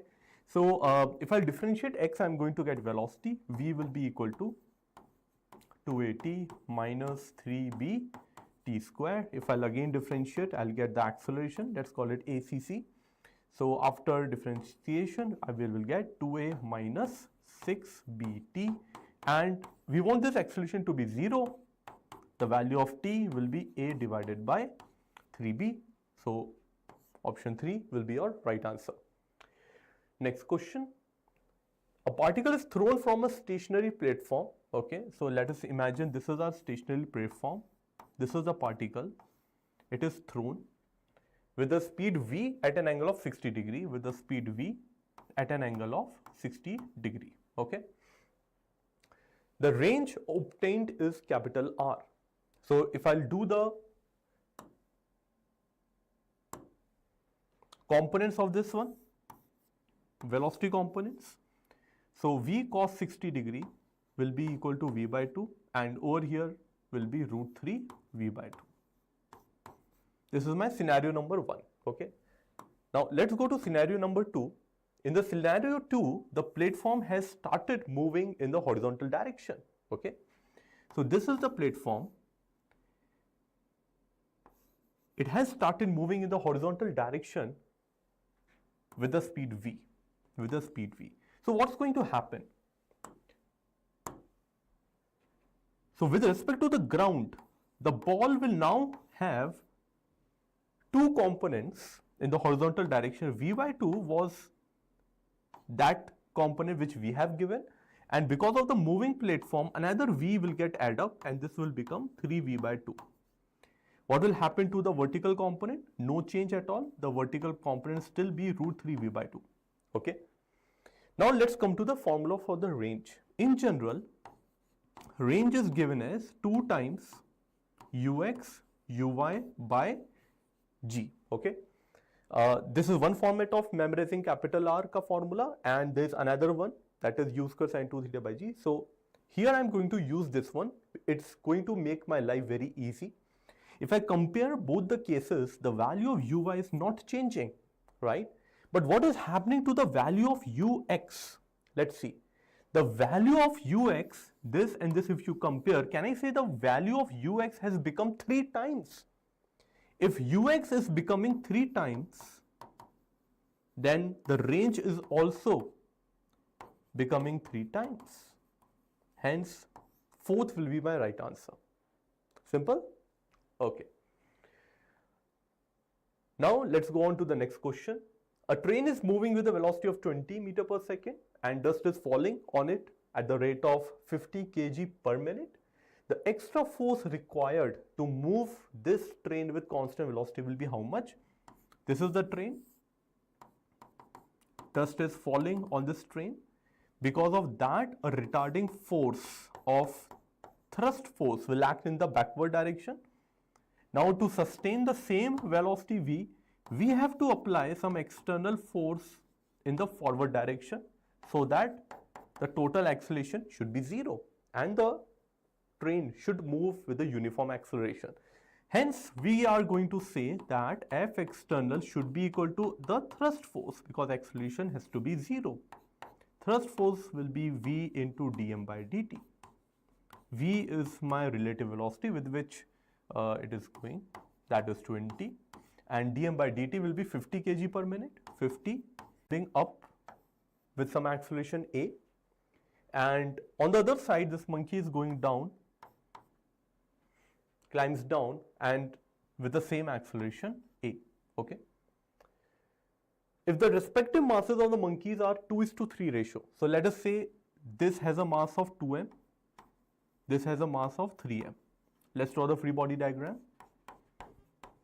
2mg will act over here, tension here, 3mg over here. Now I want to write down the equations. So for this one, I have to write as T minus 2mg equal to 2ma. For the other one, I will write down 3mg minus T equal to 3ma. What I need to find is common acceleration. Let us add both of these equations, right? After adding, we will get mg equal to 5ma. A will be equal to g by 5. First is your right answer. Okay. All right. Next question, guys. A particle of mass 0.2 kg is moving in one dimension under a force that delivers a constant power of 0.5 watt. So this will be basically, let's say it is going in a linear direction. Okay. If the initial speed of the particle is 0, the speed after 5 seconds will be how much, right? So power can be written as the change in the kinetic energy divided by the time taken.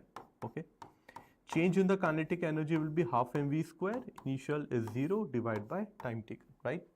This is the formula we are going to use. We know each and every value. We just have to substitute and we'll get the answer. After substitution, fourth option will be your right answer. Okay. Let's carry on. Okay. So let us see the drawing. There is a pendulum number 1 over here, bob 1 and bob 2. Bob 2 is in the vertical direction, whereas the bob 1, we have taken it towards the left side vertically, height h above, right? And now this first bob is released from rest. So when this bob will come down over here, it will have some velocity that will be equal to root 2gh. And the bob number 2 is still at rest and waiting for the collision to happen. Once the collision happens, let's make a final drawing. Once the collision has happened, let us see whether the collision is so collision is inelastic because they both will stick together. So this is mass m, this is mass m. They will achieve a common velocity of v naught by 2. That is root 2gh divided by 2 will be the common velocity. Okay. Let's say this common velocity is v naught. Now the second pendulum is going to rise up to some another height. We don't know how much. Let's call it h dash. This h dash I want to calculate. So how I am going to do is, we know that h dash can be written as v naught square by 2g. This is our using kinematics equations, or you can use energy conservation. Let us substitute v naught over here. So it will be 2gh divided by 4, and another 2g will be here. 2g will get cancelled out, and that will be equal to h by 4 only. Fourth option is your right answer. Okay. All right. Next question. A particle of mass m describes a circle of radius r. The centripetal acceleration of the particle is 4 by r square. The centripetal acceleration is 4 by r square. What is the formula for centripetal acceleration? That is v square by r. Okay. So 1 r will get cancelled out. We will get 4 by r is v square. What we need to calculate is the momentum of the particle. Momentum here will mean linear momentum. So P I want to calculate, that will be m into v. How to write down v? V will be equal to 2 divided by root r. Okay, so which is the option matching? Second option, right? Okay, next question. A particle is moving uniformly along a straight line as shown in the figure, and we need to find basically the angular momentum. So this is the line on which the particle is going. So on this line, if I drop a perpendicular, then this will be called as r perpendicular. And if this is r perpendicular, angular momentum, magnitude of angular momentum can be written as m into r perpendicular into v.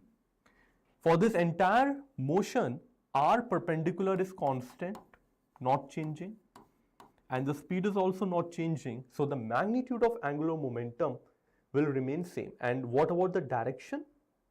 The direction is into the paper, that is towards negative k cap, and that is also not changing. So overall the vector, overall vector will also remain constant. So option 3 will be your correct answer. Okay, let's move on. Now there is a uniform rod AB of mass m and length L. So this one is kind of different type of a question. So there is a rod and the impulse P is applied on one end like this, and this is at 90 degree. Okay, we need to find out the time taken by the rod to turn through right angle. Okay, so the total length is L. We can say that this part is L by 2 and L by 2. And let's keep omega as it is and try to find out how much value of omega we are going to get from over here. Okay, so this will be 6p divided by ml, and that's the value of omega, right? We want to calculate the time taken by the rod to turn through right angle. Okay, so since there is no angular acceleration, I can directly write down time as angle divided by its angular speed. So the angular displacement I want to be as pi by 2, right? 90 degree means pi by 2, and the value of omega is how much? 6p by ml, right? So I'm looking for 12 in the denominator. Third one is your right answer. Okay, let's move on. Okay, so this is the question from the chapter gravitation. A planet of mass m is in an elliptical orbit about the sun with an orbital time period of t. If a is the area of orbit, then how much is the angular momentum, right? So angular momentum can be written as m into v into r, and we also know that time period can be written as 2 pi r by v, okay? So this v we can write down as 2 pi r divided by capital T, and r is over here. Let's take out 2 along with m, and remaining term will be pi r square divided by capital T. This pi r square is nothing but the area, so 2ma by t will be your answer, okay? Let's go on to our next question. Which of the following quantities does not depend on the orbital radius of the satellite, okay? So we know that t square is equal to 4 pi square divided by gm into r cube, okay? And this term is independent of the radius of the satellite, hence we can directly say that t square by r cube is going to be a constant term, okay? Let's go on, let's move on, right? Okay. So there are two masses m1 and m2 which are suspended together by a massless spring. Spring constant is k, and these are the two particles m1 and m2 over here, right? So let us imagine this to be a, let us say that spring right now, two particles are over here. This is the region where the spring is relaxed. This is the state where the spring is relaxed. Now m1 and m2 together, I am trying to move them very slowly and let them reach over here. This is the point where maximum extension is going to take place. As of now, I have not removed any of the block. This is the stage of maximum extension. So from the relaxed state, how much distance will be this? That will be equal to m1 plus m2 into g divided by k.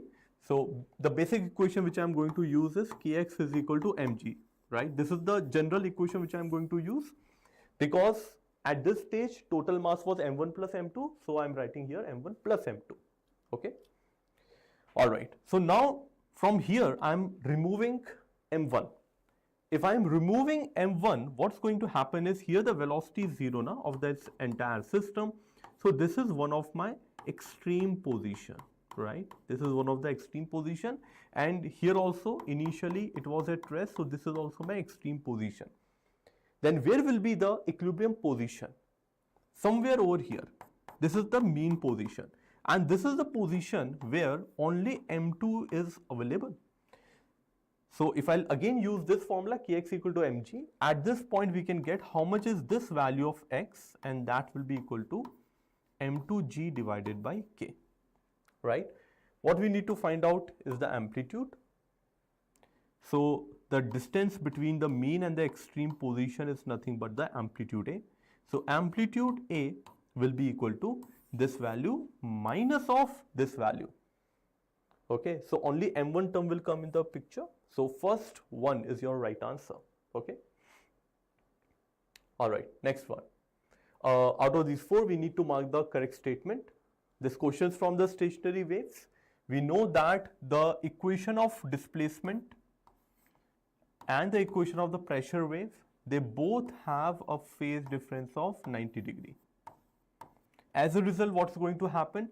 The node of the displacement will correspond to antinode or the maximum value of pressure, and similarly the antinode of displacement wave will corresponding to the least pressure. Okay. If we'll see option number 2, it says that the maximum pressure will occur at node. So option 2 is matching, and remaining 3 options, they are wrong. Okay. All right, let's go on.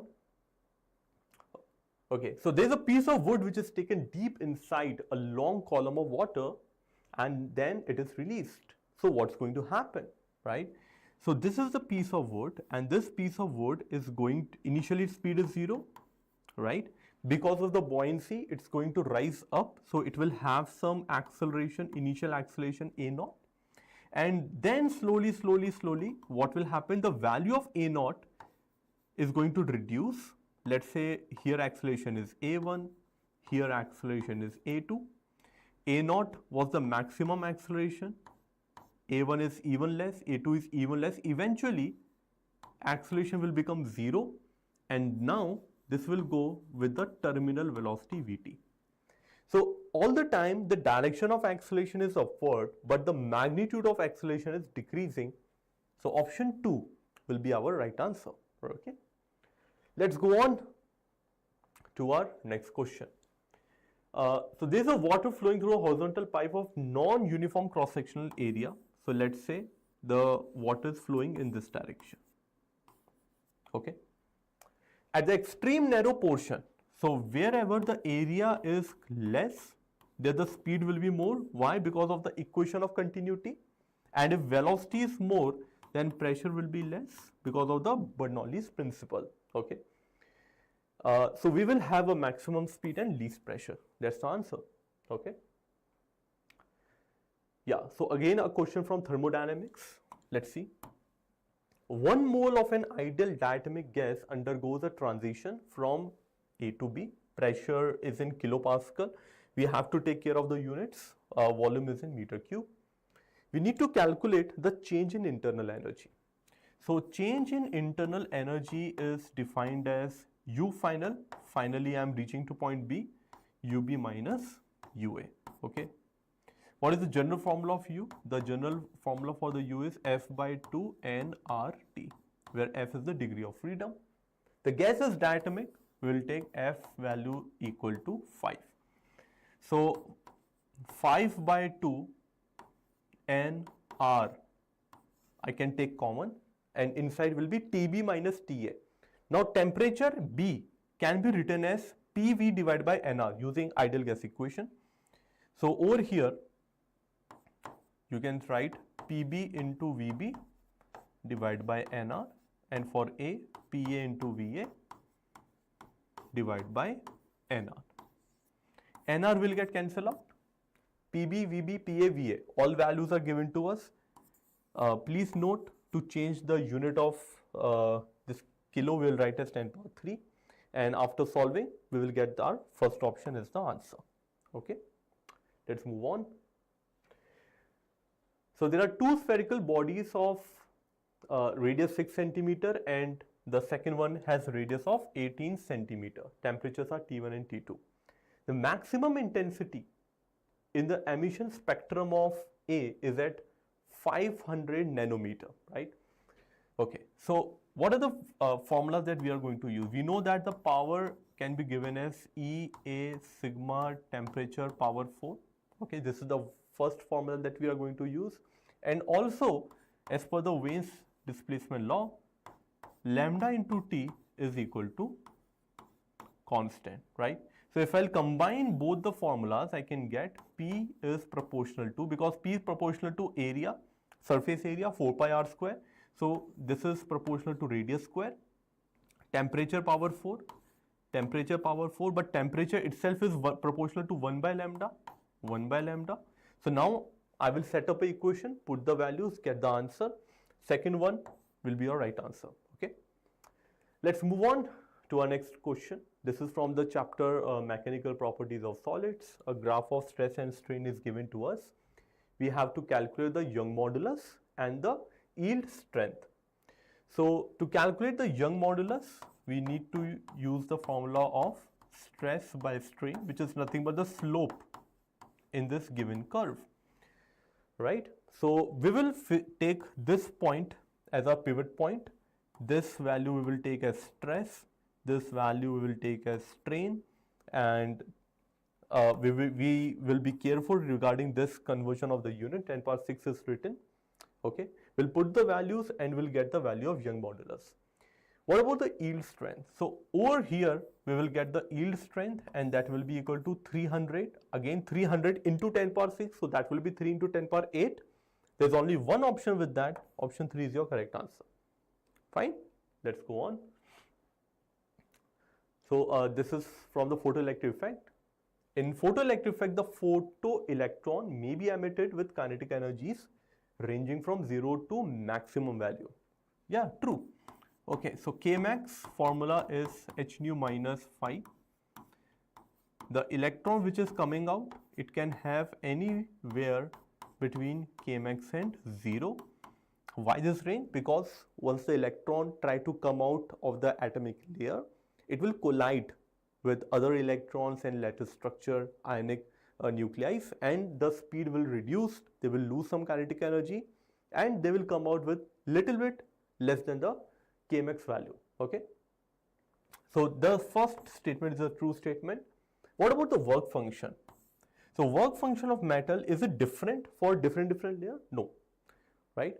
So work function is an intrinsic value for a particular material. It will be always constant, will remain same, and it will be independent of which layer of atom I am talking about. This is the false statement, right? So A is correct, but R is not correct. That's your correct answer. Okay, let's go on.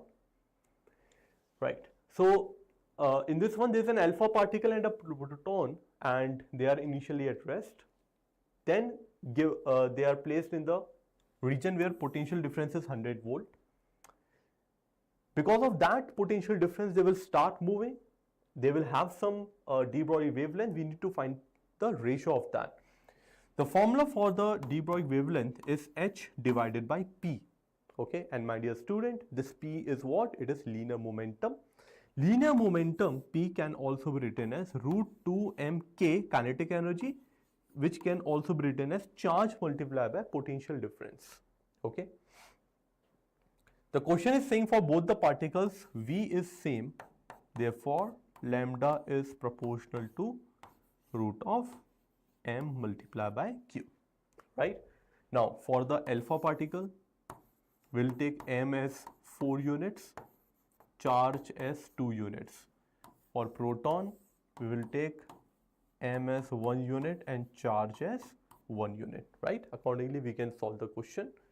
Option 2 will be your right answer. Okay, let's move on to our next question. So there's a set of atoms in an excited state. So what's going to happen? They will de-excite, of course. So if this is n equal to 1, the ground stage, and this is some higher orbit, higher energy orbit, so the electron will take a jump either to n equal to 1 or n equal to 2. So multiple possibilities are there. But this is for sure, the electron will come down to attain stability. So first option will be your right answer. Okay. All right. This question is based upon the binding energy per nucleon curve. Okay, a very standard curve over here. And we know that the elements on this side want to come over here to achieve stability. Similarly, the elements over here want to come over here to achieve stability. Out of these 4 reactions, which are the correct one, we need to figure out. First one, A plus B given, they are giving C and some energy. So yeah, this is possible. Similarly, F, it can dissociate and it can give D plus C plus some energy. So 1 and 4 will be your right answer. First one is the correct one. Okay. All right. So a light with an energy flux of this much, energy flux is nothing but the intensity. You can also figure out with the units. It is power per unit area, so that's the intensity. They are striking at a non-reflecting surface, so complete absorption is happening, 100% absorption. Surface area is also given to us 20 centimeters square. What is the average force extended on the surface during a 30-minute time span? Guys, this value will not matter at all. This is a superfluous data. Okay. So first of all, we need to think regarding the radiation pressure. So for 100% absorption, the radiation pressure is given as I divided by C. If it is 100% reflecting surface, I will use the formula 2I by C.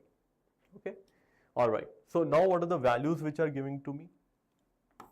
I is 18 watt units centimeter square, and the value of C I'm going to put as of now like this. Okay, and what about the pressure? Pressure can be written as force divided by area. Force I want to calculate, and the area on which the light is falling is 20 centimeter square. So see, this centimeter square and this centimeter square, they are getting cancelled out. Do the cross multiplication, get the answer. Fourth bit will be your right answer. Okay, let's go on. So this is a question from the chapter semiconductor. X element is arsenic. Arsenic is pentavalent. Okay. Now there is a second semiconductor Y. It is indium. It is trivalent. So pentavalent means this is going to form the N type. Trivalent means it's going to form P type. So we have to compare here. So X is your N type, P is your P type. N is connected with the positive part of the terminal, hence this is in basically reverse biased condition, right? So X N type, P is Y type, junction is reverse bias. Fourth option is your right answer. Okay, let's move on. Now in a full wave rectifier, if this is the input waveform, then the output waveform is something like this. Very clearly we can see that the frequency of the output is double of frequency of the input, right? So the input is 75 into 2 will be 150. Fourth bit is your right answer. Okay. Next, logic gate. This is your typical NOT gate. This is a NOT gate. This is also a NOT gate. So A will become A bar over here and B will become B bar over here. And this is what? This is AND, and on the top of the AND there is another NOT gate. Okay. So A bar and B bar, they both are going into AND. AND means I'm going to use a dot, and then NOT. NOT means overall is NOT. This is my output X. Now as per the Boolean algebra, if I divide this whole bar on top of individual quantities like this, then this dot becomes plus. Now the A not ka not will be just A, and B not ka not will be just B. So overall it will act like an OR gate. So second one will be your right answer. Okay, let's go on. Next question. We have three particles and they are projected in uniform transverse magnetic field with equal accelerating potential. Ratio of their radii are respectively if their masses are this and this and this and this, right? So we want to calculate the ratio R. R is equal to mv by qb. mv is momentum. Momentum can be written as root 2 mk. K is kinetic energy, which can be written as q multiplied by v. Okay, and qb was already in the denominator, right? So if we'll see the proportionality, it will come as root of m divided by q. That is the proportionality. Okay. Now for these elements, we need to figure out the values of this m and q thing, right? So we have H plus, He plus, O plus plus. So for H plus, we will use the value of m and q both as 1 ratio. For He plus, charge is 1, but the mass is 4. There will be 2 proton and 2 neutron, that's fine. And over here, plus plus q will be equal to 2, right? And that will be equal to 8. The mass will be equal to 16. Okay, this will be equal to 16. So if you will take the ratio here, 1 is to 2 is to 2 root 2. 1 is to 2 is to 2 root 2. Third one will be your right answer, right? Let's go on. There is a thin circular loop which is carrying current I and has a magnetic moment m. Okay, so m will be equal to n I a is the general formula. Number of turns are equal to 1. Current is I only, and area for the circular loop is pi r square, right? Okay. Now we are changing the shape of this loop. So initially the circumference was 2 pi r, and we are changing the shape into a square. Square will have all 4 equal sides, so that will be equal to 4a, and from here we can get the value of a, that will be equal to pi r divided by 2. Okay. Now I want to calculate the m dash value, the new value for the square. How to calculate that? The same current I is flowing multiplied by the area of the square, and that is equal to a square. Now I'm going to put the value of a in this. Let's see, I multiply by pi square r square by 4, right? Take 1 pi common, remaining term I pi r square is same old value of capital M, put over here, and 4 is like this, right? So fourth option will be your right answer. Okay. All right. I hope you guys are understanding all these questions. And then we have a match the column. So we need to, let's start from here, drift velocity. So drift velocity Vd can be written as acceleration multiplied by the relaxation time. Acceleration is electron which is present in the electric field will experience E into capital E as a force divided by mass. This is the acceleration. Multiplied by tau is your expression for the drift velocity. So A matches with R. A matches with R. Then we have electrical resistivity. We know that E is equal to rho into J. So electrical resistivity rho can be written as E divided by J. Hence B will match with S. Then we have relaxation period. So how to calculate the relaxation period? We know that I is equal to NEAVD. Okay. And I by A can be written as J, and J can be written as E by rho. Vd can be written as small e capital E by M into relaxation time. Capital E will get cancelled out, and we will get the value for the relaxation period as this one, M by N E squared rho. Okay. Then next we have current density. So from here, if I'll take this A in the denominator of I by A will be current density, that is NEVD. So it will matches with Q. So RSPQ should be your right answer. Second bit is the correct answer. Let's move on to our next question.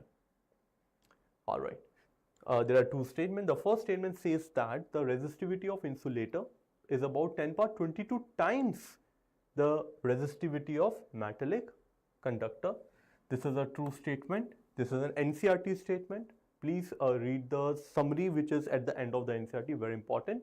Statement B, metals like silver, copper, aluminium, they have very high values of resistivity. No, actually they have very high value of conductivity.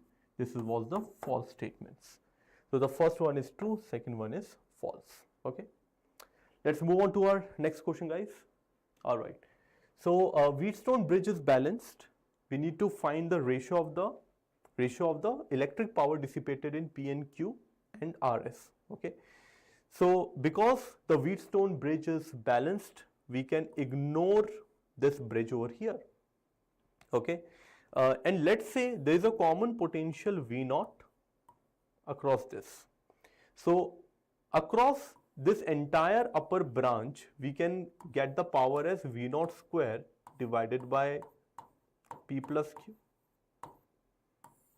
And the power dissipated in the lower branch can be given as V0 square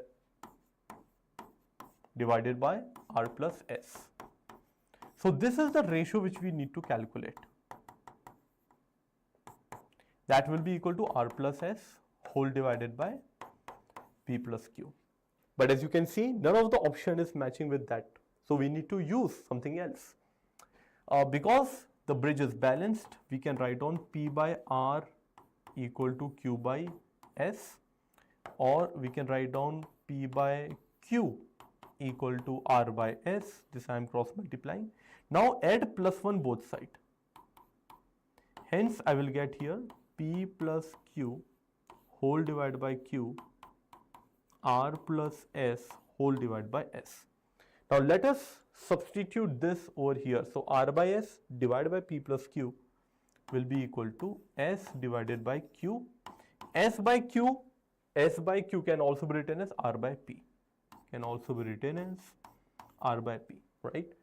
So second one will be your correct answer, okay? Let's go on to our next question.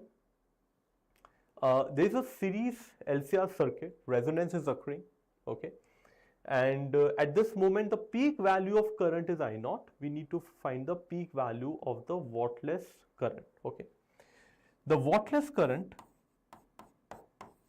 has a formula that is equal to I naught into sine phi, where phi is the phase difference between the voltage and the current value. Because this is a resonance, condition, the value of phi will be equal to 0 degree. Hence, the wattless current will also be 0 degree. Fourth option will be your right answer. Okay. Let's move on. Boat is moving due east in a region where the Earth's magnetic field, so magnetic field is given to us, okay, and there's a vertical bar having a length of this much. The velocity of that bar is also given to us. We need to calculate the induced EMF.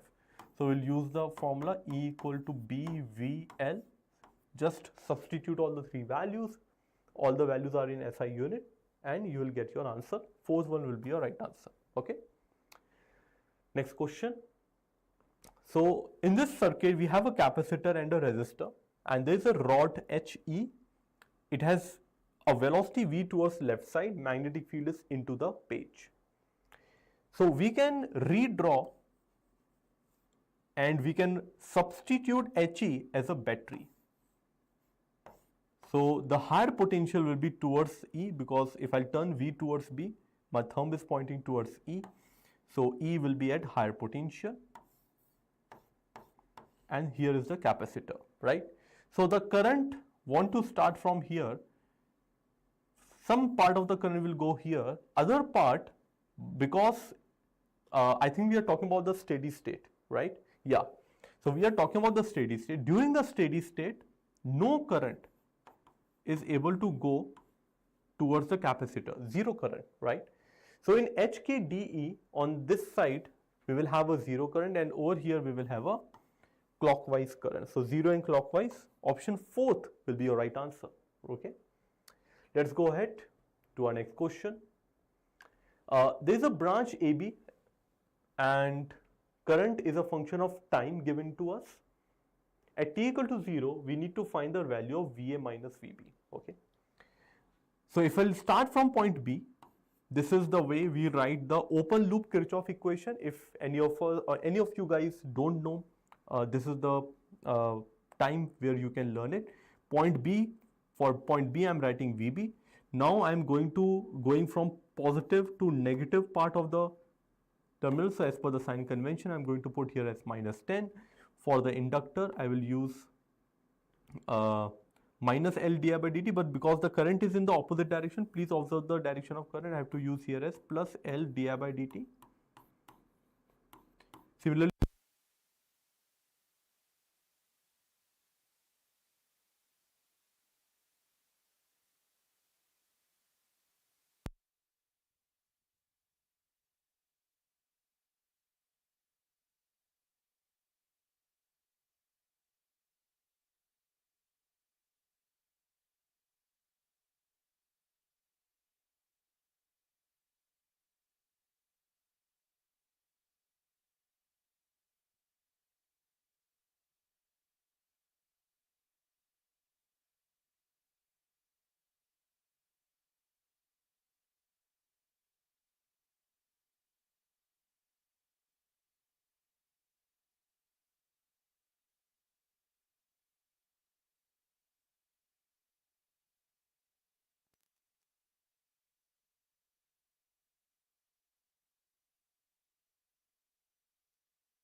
Hello.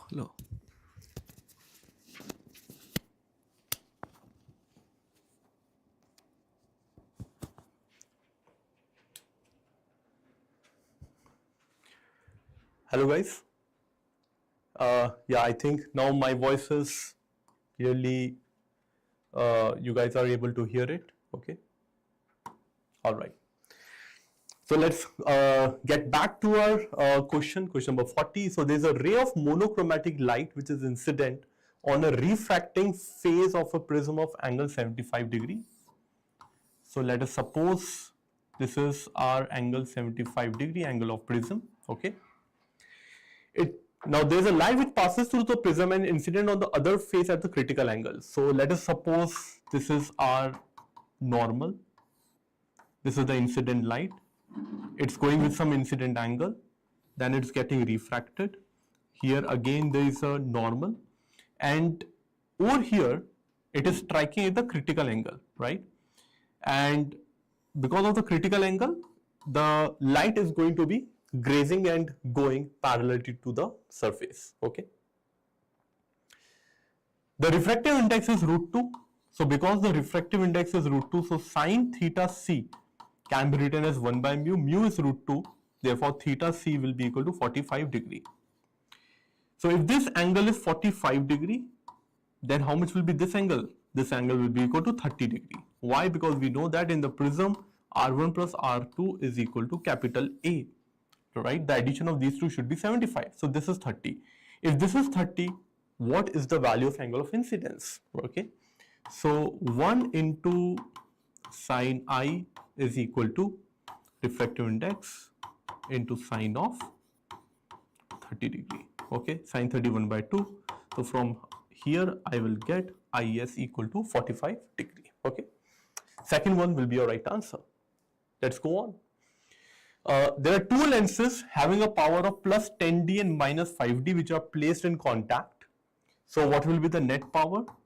The net power is nothing but the addition of P1 and P2. Let us add both of them. So we'll get as plus 5 diopter. Okay. So from here I need to calculate the net focal length, that will be reciprocal of the power, but this will be in meter.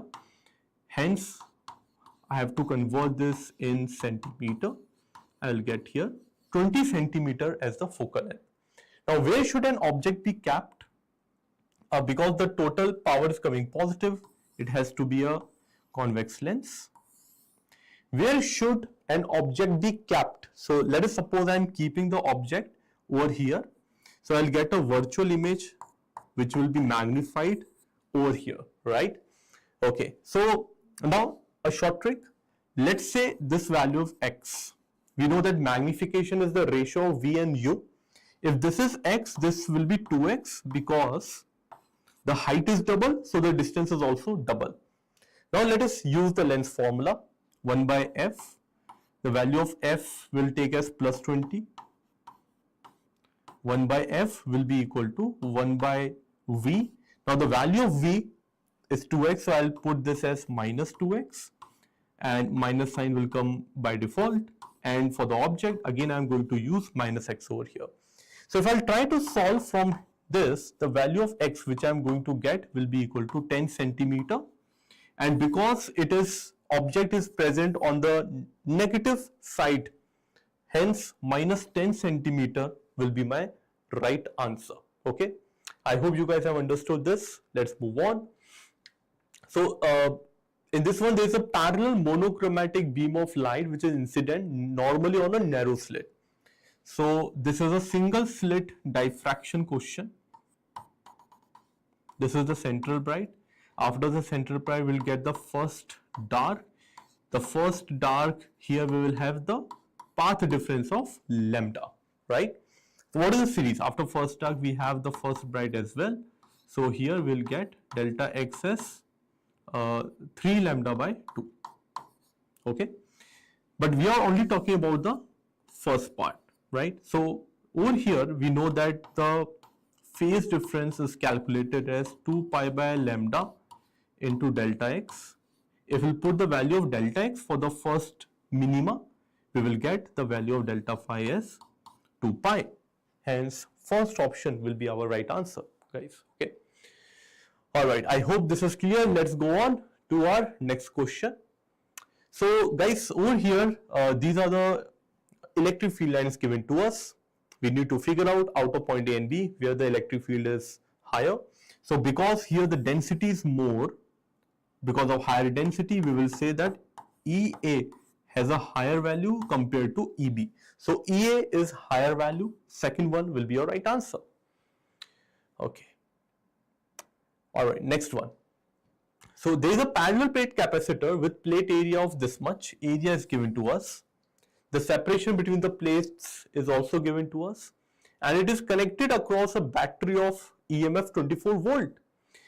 The force of attraction between the plates I need to calculate.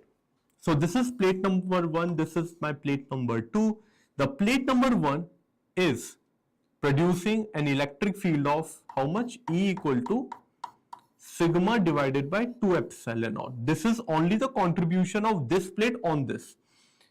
Let's say the charges are plus q and minus q. Because of this negative charge, the force is over here. So this F I want to calculate. So F will be equal to the charge q multiplied by the electric field. So sigma can again be written as q by A, okay, and 2 epsilon naught is here. Epsilon naught value I know, area is given to me, but I need to figure out how much is the charge.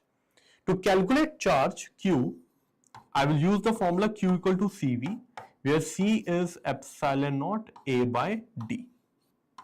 Okay, I know the value of V, value of A, value of D, epsilon naught also I know. I can calculate the value of Q. If I substitute the value of Q over here, I will get my answer. Okay. Little bit calculations is involved, right? So maybe either you can leave this question during the actual examination also, such type of lengthy question, you can leave it. For the last, if you have some 2, 3, 4 minutes of extra time, then you can come back and solve such type of question. Okay. Let's go on to our last question. And oh, this is a very easy question, guys. The charge is Q, right? And Q versus V is given to us. And we need to calculate the area for this one. So the area will be equal to how much? Area will be equal to half into this value V and that value Q, which is nothing but the same formula of the energy stored in the capacitor. So fourth one will be your correct answer, right? I hope this thing is clear, right? Can you guys tell me what will be the slope for this curve? What will be the slope for this curve? In the chat box, can you guys tell me? So slope is nothing but delta y by delta x. So delta y is V and this is Q, right? So V by Q, we know that Q is equal to CV, right? So V by Q will be equal to what? 1 by C. So the slope is basically the reciprocal of capacitance, okay? So maybe next time, if a question comes from the slope, you guys should be able to do it, right? Thank you very much. Next session will be of the chemistry. So we'll soon join you guys, okay? Thank you.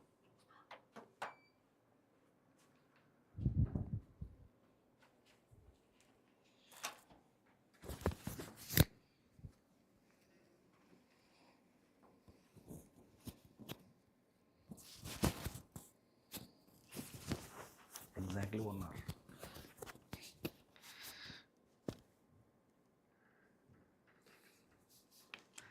Bye. Thank you.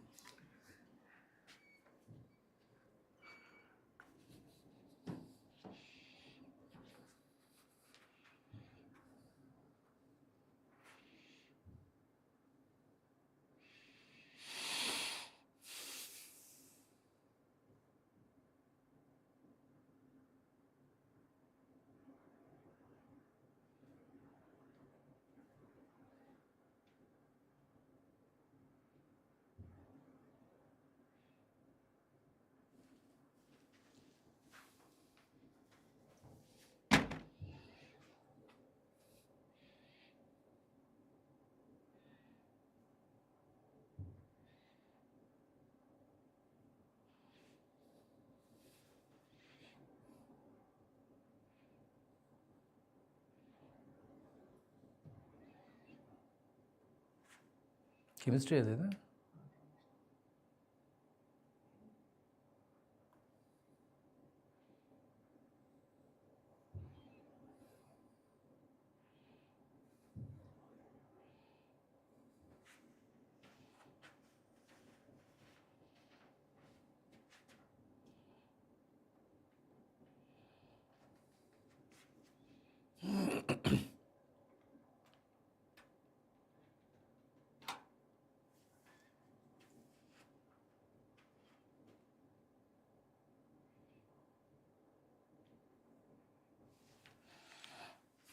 Hi, good evening, my dear students. Welcome to one more amazing session from Infinity Lane by Sri Chaitanya. This is Suresh, Faculty of Chemistry. How are you all doing? How did you write examination today?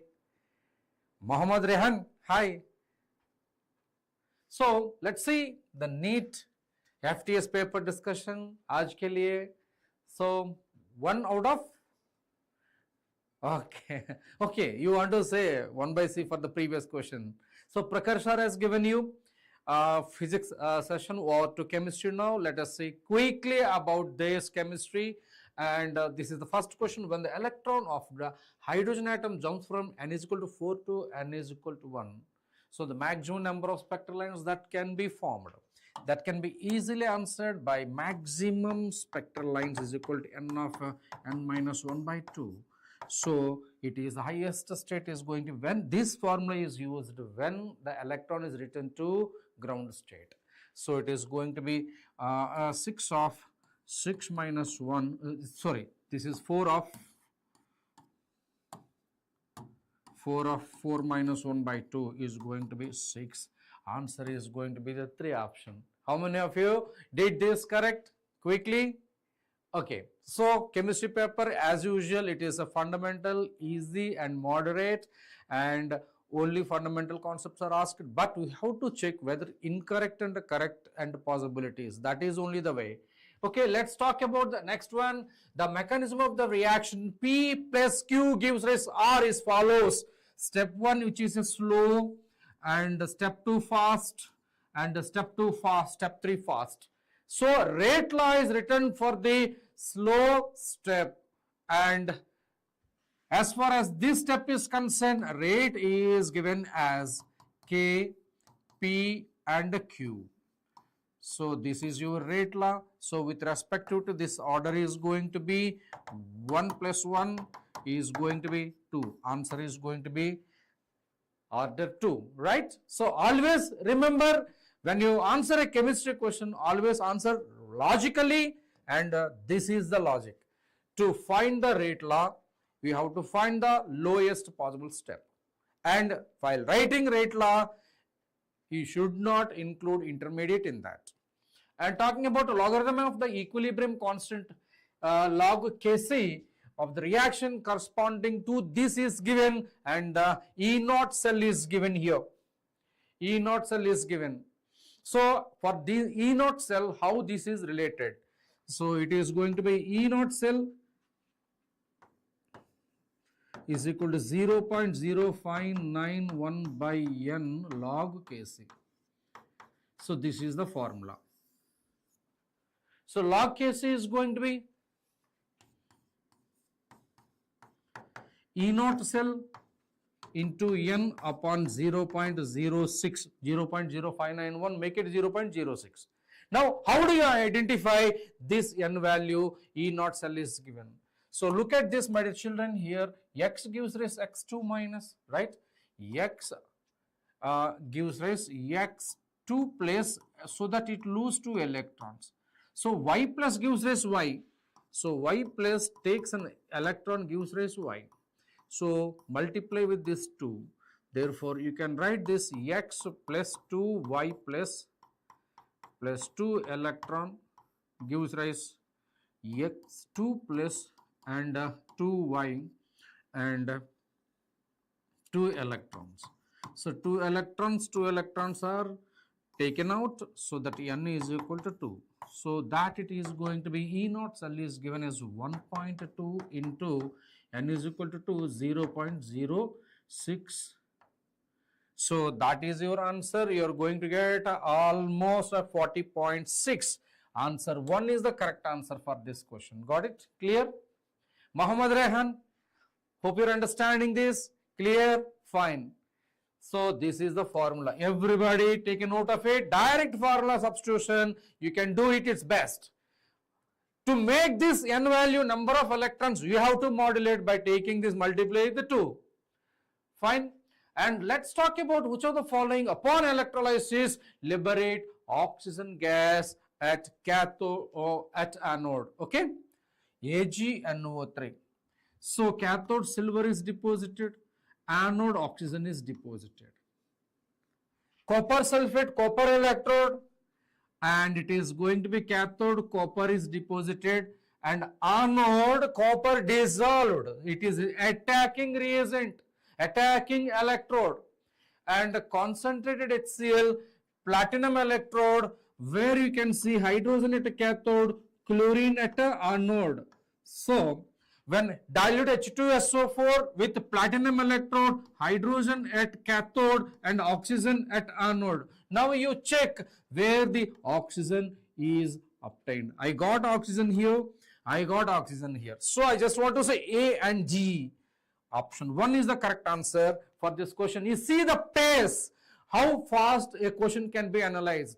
So NEET examination, my dear children, precision and speed both plays a crucial role. Okay, you have to compete with lakhs of students. For that you need this kind of approach to answer this question, my dear children. So let's focus now. Given below statements for CH3COOH in aqueous solution, I value is greater than 1. You see, ionization takes place. So that I value is greater than 1. It is correct. Right? And statement 2, CH3COOH, when it is present in the solution prepared in benzene, I value is less than 1. Because it is dimerizing. This is also true. Answer is going to be both statement 1 and statement 2 are true for this. Both are true. Got it? Clear? Fine. Now, which of the following represents the arrangement of increasing order of bond and bond dissociation energy? So, it is directly from the NCERT. Okay, bond order is directly proportional to bond dissociation energy. How do I know the bond order? You can see O2 minus O2 and O2, O2 plus, O2, 2 plus. Okay, you have bond order 3.0, 2.5, 2.0, 1.5 and 1.0. So, it is going to be the order. So, 1 is the correct answer for this question. Arihant Rai. Now, let's see one more question. You want me to give a trick? I can give you the trick. Simply by counting the electrons, you can see 10, 11, 12, 13, 14, 15, 16, 17, 18, 19 and 20. That's it. Whenever electrons are 10, bond order you just see electrons, 14 electrons. The 14 electrons aate hai na, it is the 3.0 is the highest. Before this 3.0, you just make it decrease 0.5. So it become 2.5. It is 2.0 and it is going to be 1.5, 1.0. And you have to decrease again 2.5, 2.0, 1.5, 1.0, 0.5 and 0. So it is decreasing and it is decreasing. Like that you can count the number of electrons, you can find out the bond order. You can see these two oxygens, it is going to be 16 electrons. Okay, it is going to be 17 electrons, it is going to be 18 electrons. Ab 18 electrons aata hai na 1.0 and it is going to be 15 electrons, it is going to be 14 electrons. So simply take the number of electrons. It is a super awesome trick to say the bond order in molecular orbital theory. Everybody follow this. Everybody follow this. Any doubt? ये to 20 भी कर सकते हैं ना, कोई problem नहीं Rahul. You can use the triangle method also, कोई problem नहीं, अलग अलग मेथड इस्तेमाल कर सकते हैं.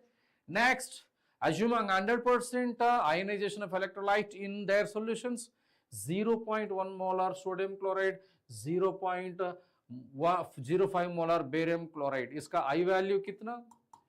3. इसका I value कितना? 2. So you can see the SPM, this is SPM, and you have sodium chloride, you have barium chloride, okay, 0.1 into 2, 0.05 into 3 is going to be 1.15 is 0.2. So it is more concentrated, therefore less concentrated to more concentrated, the solvent is going to be moved. So the answer is going to be 1. Water flows from the barium chloride solution towards NaCl solution. You understand? Clear?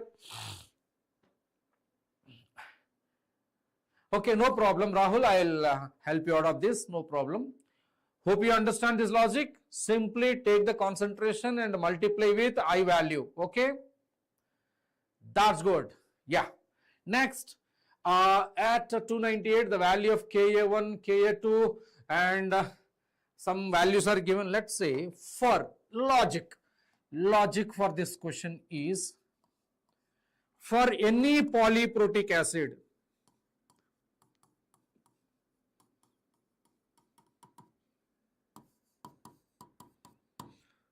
there is a term rule, Ka1 less than Ka2 less than Ka3, it goes like this. Okay, now let us say this is your Ka1 10 power minus 3 and Ka3 10 power minus 13. So there should be a value for Ka2. So the value which is lesser than this, the value which is greater than this. So which value is going to be matched? In that I could say 10 power minus 8 comes to this. So this is not at all a numerical. This is not at all a numerical. Come on, beta. Clear? So my answer is going to be 4 for this. Fine. Now read the following and you are asked to say find the correct one. So zero order rate is independent on the concentration. It is correct. And for zero order concentration, and the time is going to be is negative slope, a straight line with a negative slope. Okay, so slope is going to be minus k. NCRT. Okay, in LNR, and the time is also first order, slope is going to be minus k.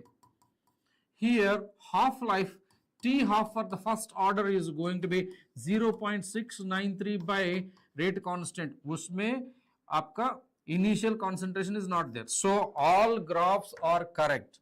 So the answer for this question is going to be 4. All graphs are correct. So these graphs are present in the NCRT. There are 6 graphs are there in this chemical kinetics chapter. You just go through it, what is there on the x-axis, what is there on the y-axis, nature of graph and slope and intercept. So definitely I can say 2025 NEET examination, you are going to get one graph based question, right? That's good. Now let's see. In the lysine extract of organic compound, both nitrogen and sulfur are present, which gives the blood red color Fe3 plus due to the formation of. It is due to the formation of FeSCN is formed. Okay, so this is nitrogen and sulfur present in the compound react with and carbon. Okay, it sodium metal NaCNS is formed. This is extract.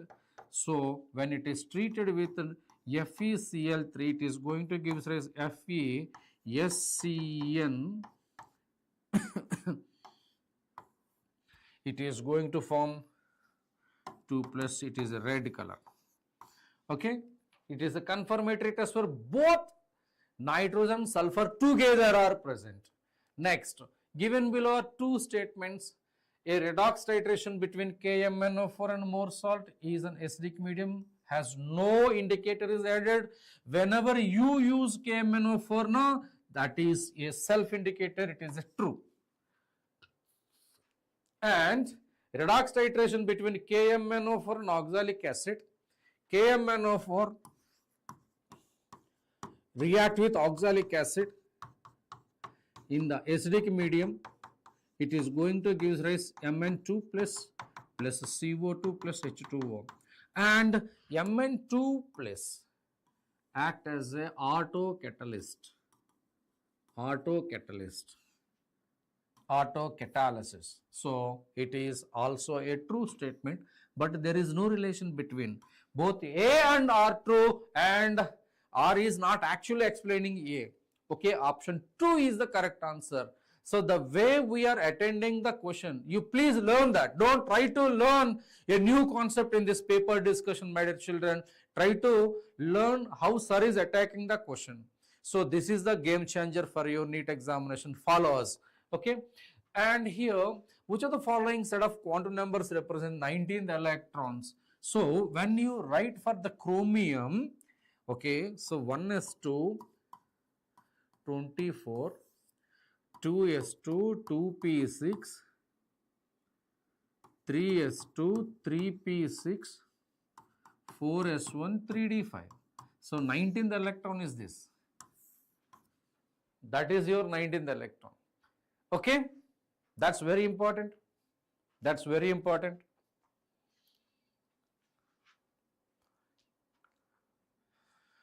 Yes, option 2. And here, of course, match the list 1 and list 2. Greenish yellow vapors are liberated when chlorine gas is obtained.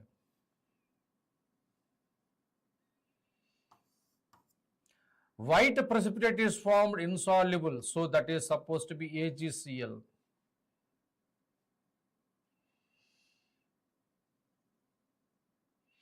And white barium sulfate or barium sulfate भी हो सकते हैं. Okay. And colorless, odorless gas liberated with brisk effervescence, carbon dioxide भी हो सकता है. On heating, reddish brown vapors liberated and solution left turns blue color, NO3 minus.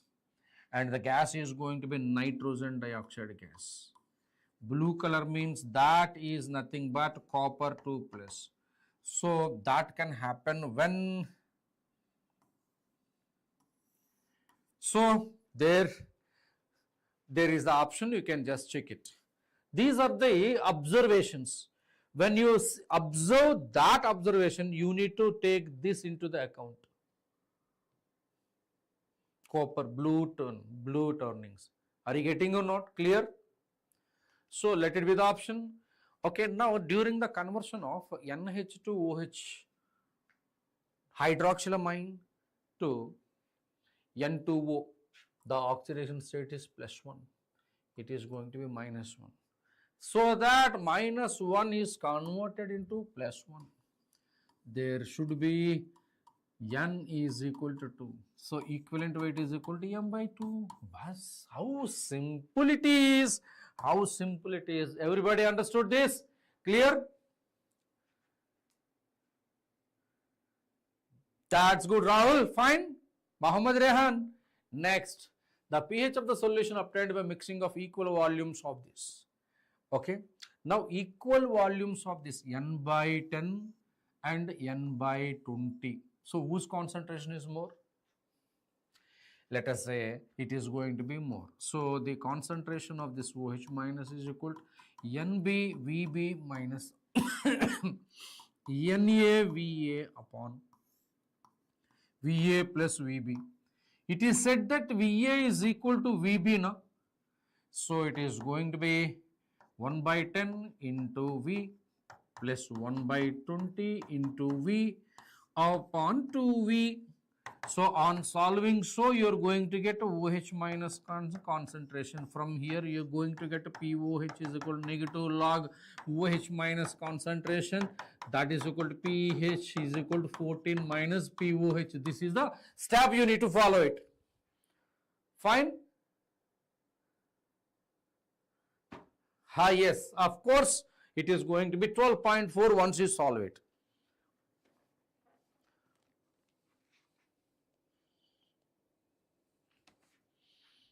Now for the reaction, AB gives rise A plus B. AB is 33 point dissociated at a total pressure P. Therefore, P is nearly related to Kp by one of the following. So, when you say here, my dear children, AB reversibly gives rise to A plus and B. Okay, all are gas, na? Okay, make it gas. So, it is not ion. All are gases. Initially मान के चलो ये 1 लिया तो 0 होगा, 0 होगा. Degree of dissociation 33%. So 1 minus 0.33, it is going to be 0.33, 0.33. So the total pressure is P. So P at equilibrium, you can say, P at equilibrium, you can say 1 minus 0.33 plus 0.33 plus 0.33. You can say P total is equal to 1.33. Partial pressure of AB at equilibrium is going to be P total into mole fraction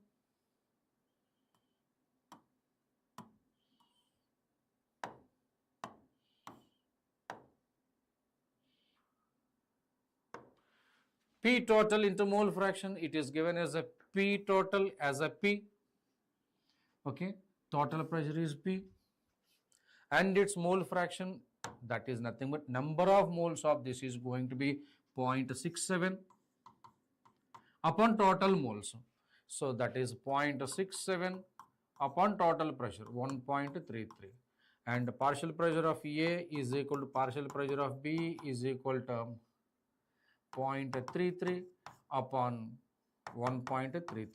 So Kp is written as partial pressure of A, partial pressure of B, partial pressure of AB, right?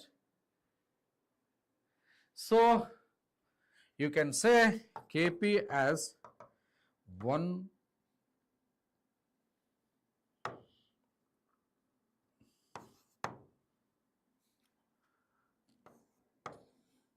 0.33 upon 1.33 into 0.33 upon 1.33,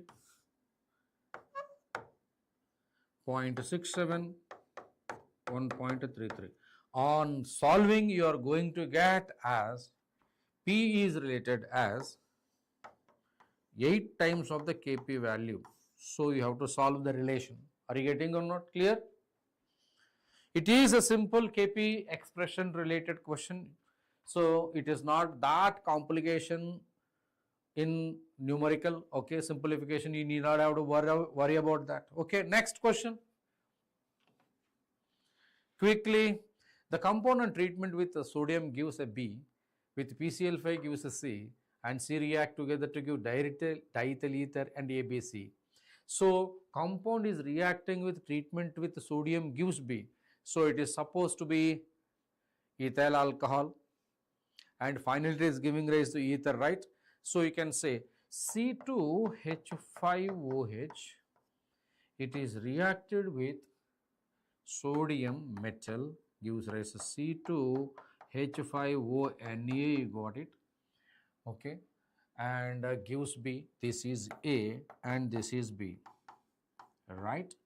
And also react with PCl5 gives rise to C.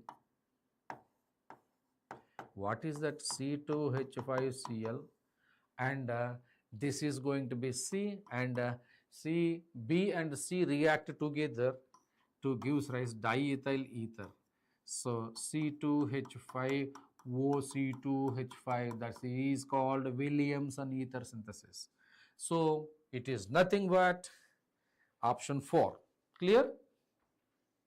Yes. Not 3, it is 4. Which of the following shows highest magnetic moment? If you talk about Fe3 plus, it is going to be 3d5 maximum number of unpaired electrons. Okay, so it is given like this. Got it? So magnetic moment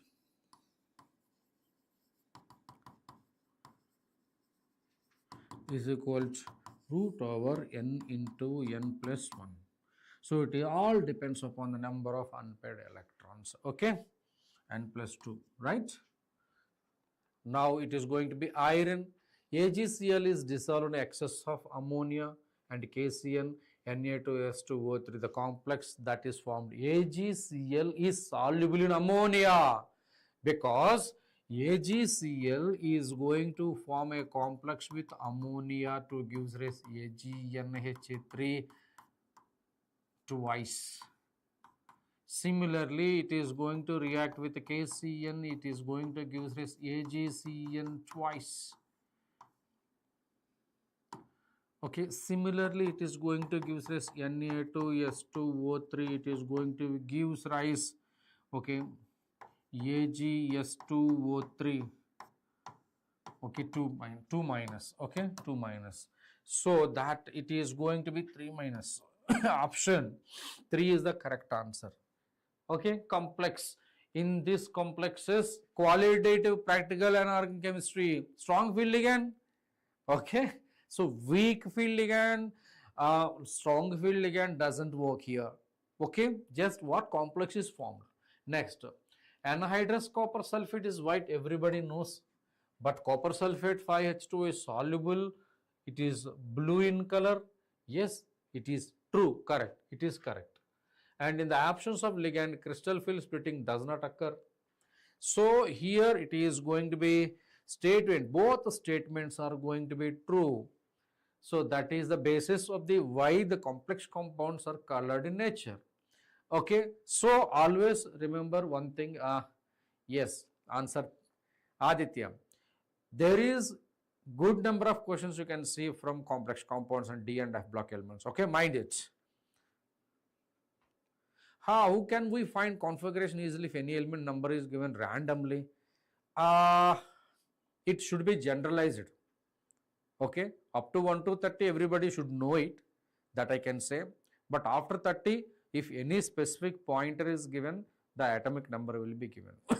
Otherwise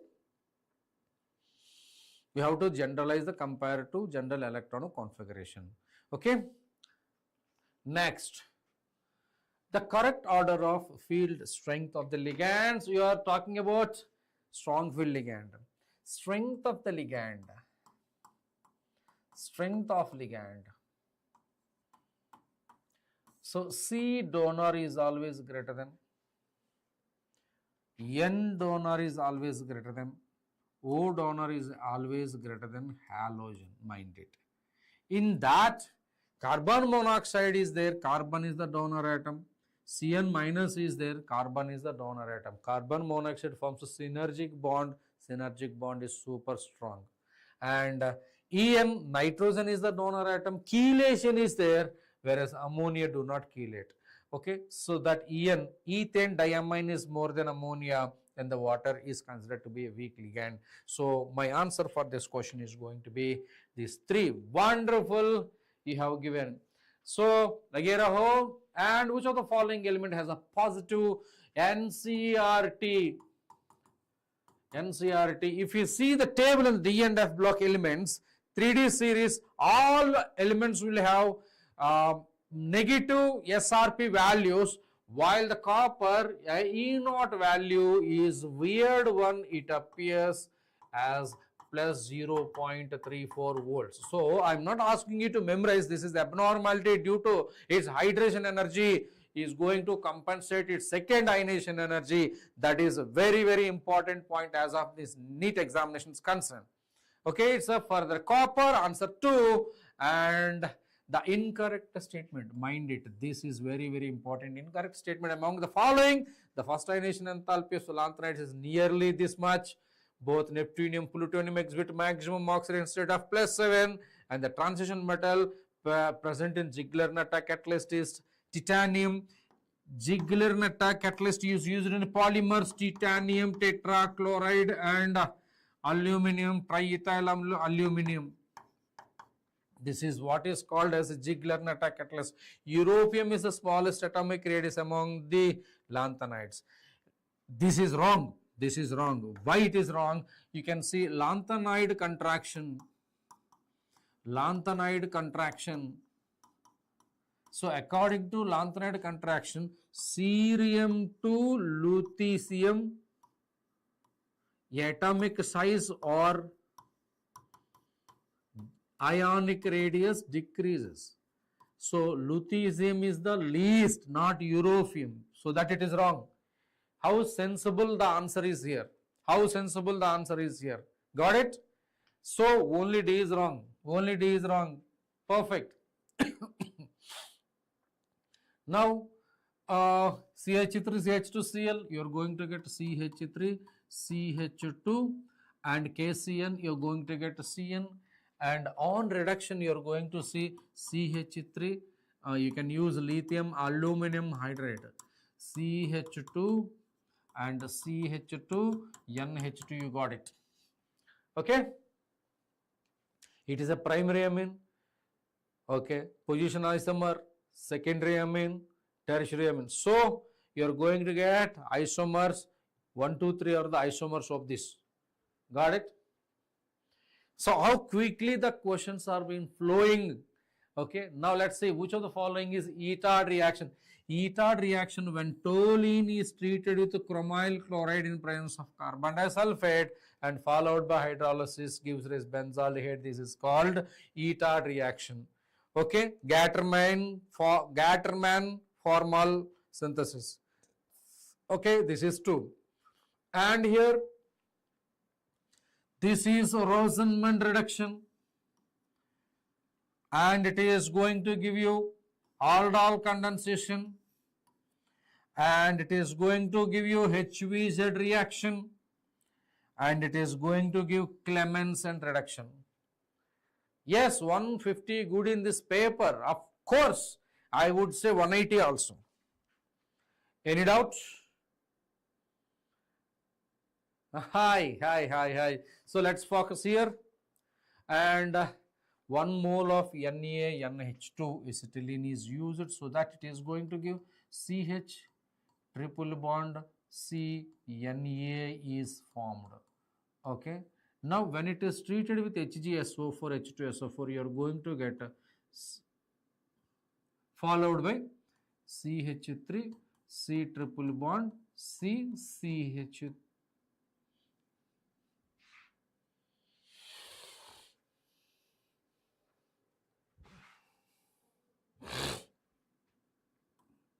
CH3 and C triple bond C, got it. This is hydrated to give rise CH3, C double bond O, CH3. So this is your Z. Right? So if that is the case, it forms oxime, correct? Because it is an ketone. It forms yellow crystalline substance, correct? Iodoform. It gives silver mirror test with the tolerance reagent, wrong. Ketones do not give tolerance test. It is a functional isomer of acetaldehyde. Acetaldehyde contain 2 carbons. This is acetone, 3 carbons. So that is your answer. I want to see A and D are the correct answers. Fine. Answer is 3. Wonderful. Now let's see one more. So chlorobenzene undergo nitration and NO2, and it is going to give you OH over here, and it is going to be NO2. Okay? That is your major product. So answer goes to 2. This is your 2. So it should be printed on the other side. Okay? Right. Now Which of the following is correct? Maltose is a disaccharide. Amylose is a water soluble. Amylose and amylopectin. Amylose is water soluble, amylopectin is water insoluble. And glycogen is animal starch, amylopectin is branched polymer. Okay, everything is correct. Everything is correct, you can say, right? Now, graphite is given, diamond is given. How to convert diamond to graphite? So simply it is reversed. It is reversed. You understand? So Z is equal to Y minus X. It is reversed. So it is going to be 2. Z is equal to Y minus X. So maybe in real time some values will be given. You are asked to calculate the relevant answers. Right, my dear children? Hope you are understanding clear. That's good. Now let us see. A process of non-spontaneous at freezing point and of water, but becomes spontaneous at boiling of water, then the delta H and delta S. So whenever endothermic reactions are there, as temperature is increased, it is going to be spontaneous. Okay, and vice versa. So it is going to be, both are going to be positive. Endothermic and entropy increased, both are supposed to be positive. Yeah, who is Vipin there? Okay, let's not focus on the chart, let's focus on the concept here, my dear children. So a lot more things need to be happen here. That's good. In the following reaction, it is benzyl bromide is reacted. Okay, and you are going to see benzyl bromide. This is your benzyl bromide CH2Br. When it is treated with magnesium CH2 MgBr, and it is hydrolyzed. So what to do hydrolyze? You are going to get toluene. Can you believe it? Can you believe it? You are going to get toluene. Answer is going to be 3. Perfect.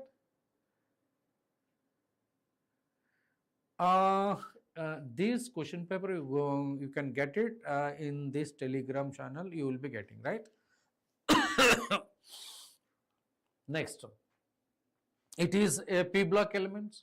Okay, electronegativity, CLF, electron affinity, electron gain enthalpy, Cl2Br2, this is bond dissociation energy, and oxidizing power.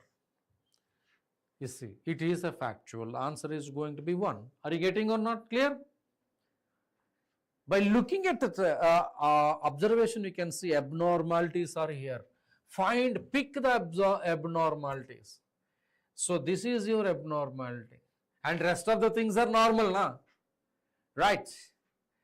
That's good, my dear children. Here, ionic trihalide among them.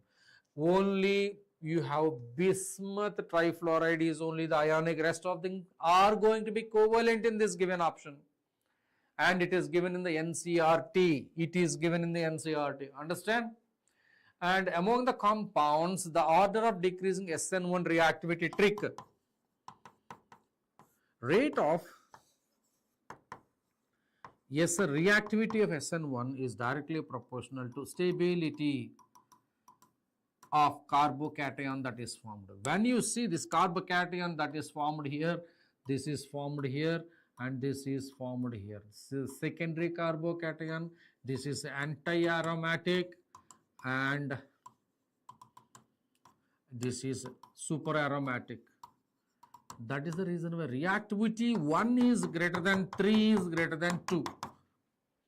You should have a super command on the concept at a fundamental level, then you can make this speed. Speed and precision is a game changer for NEET examination, my dear children.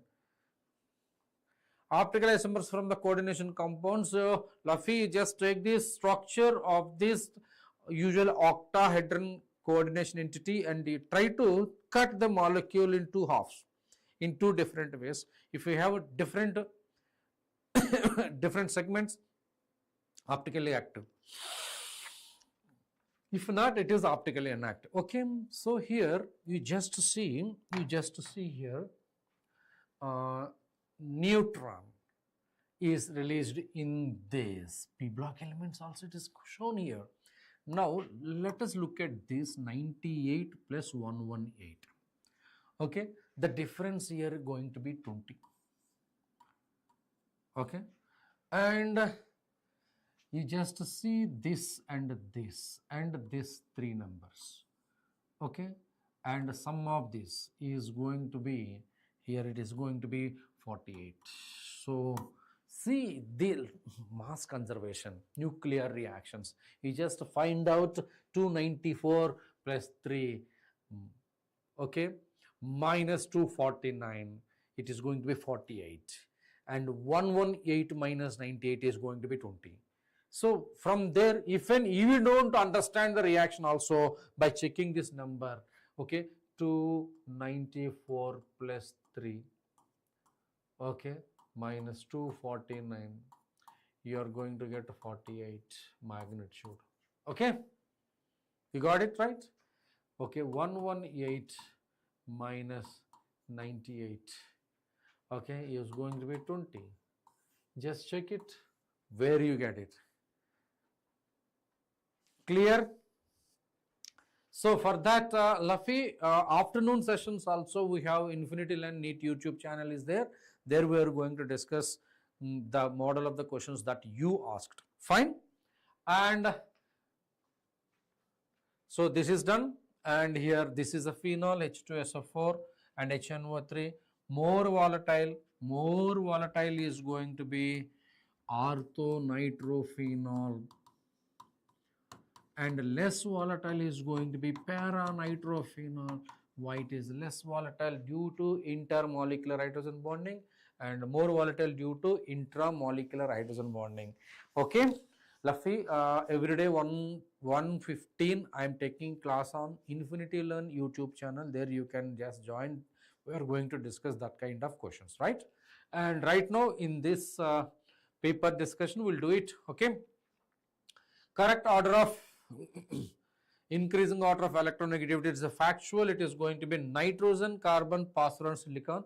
Yesterday also in the grand test paper, this is the model of question we expected. Okay. Okay, it is already 10 o'clock. I can take class up to 11 o'clock, 12 o'clock, it doesn't matter. But the daily routine is important for the students. Your health, your daily routine is our responsibility. So I don't want to extend the class. Okay, my dear children, quickly, which of the following compounds will have optically active isomer? 2-bromobutane, CH3, CH2, CH and CH3. It is going to be optically active. जहाँ पर chiral center है, वहाँ पर एक optical activity बन सकते हैं. It is going to be 1 is the answer. Okay, so why sir is so fast? Because time is precious.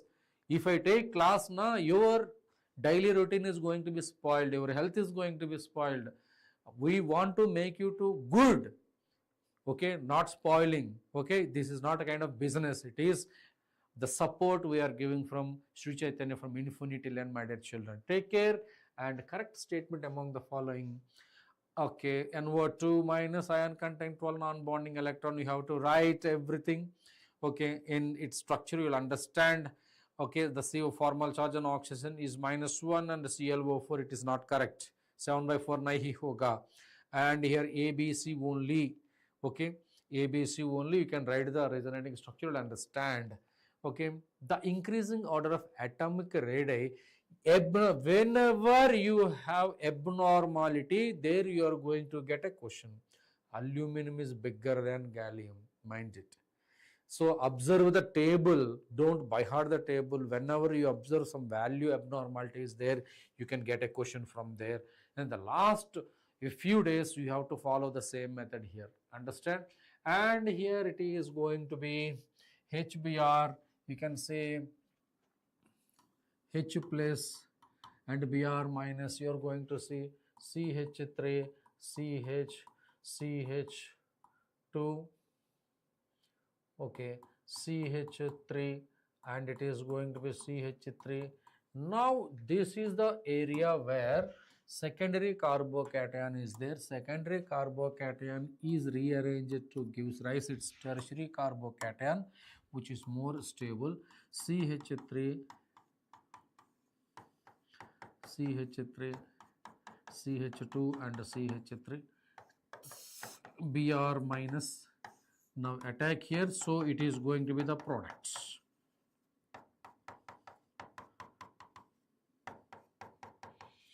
Clear? The answer for this question is going to be 4. Clear? That's good, Luffy. Now, which of the following is not the product? When this is lost, it is going to be a carbocation.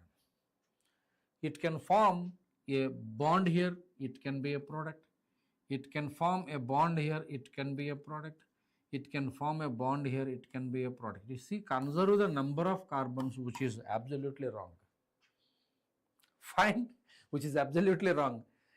Reactant and the product, number of carbons is not conserved, right? Now here it is going to be, 1 is the answer. See the speed, the way we are solving the questions. Thank you very much for every student patiently waiting for the questions to get discussed.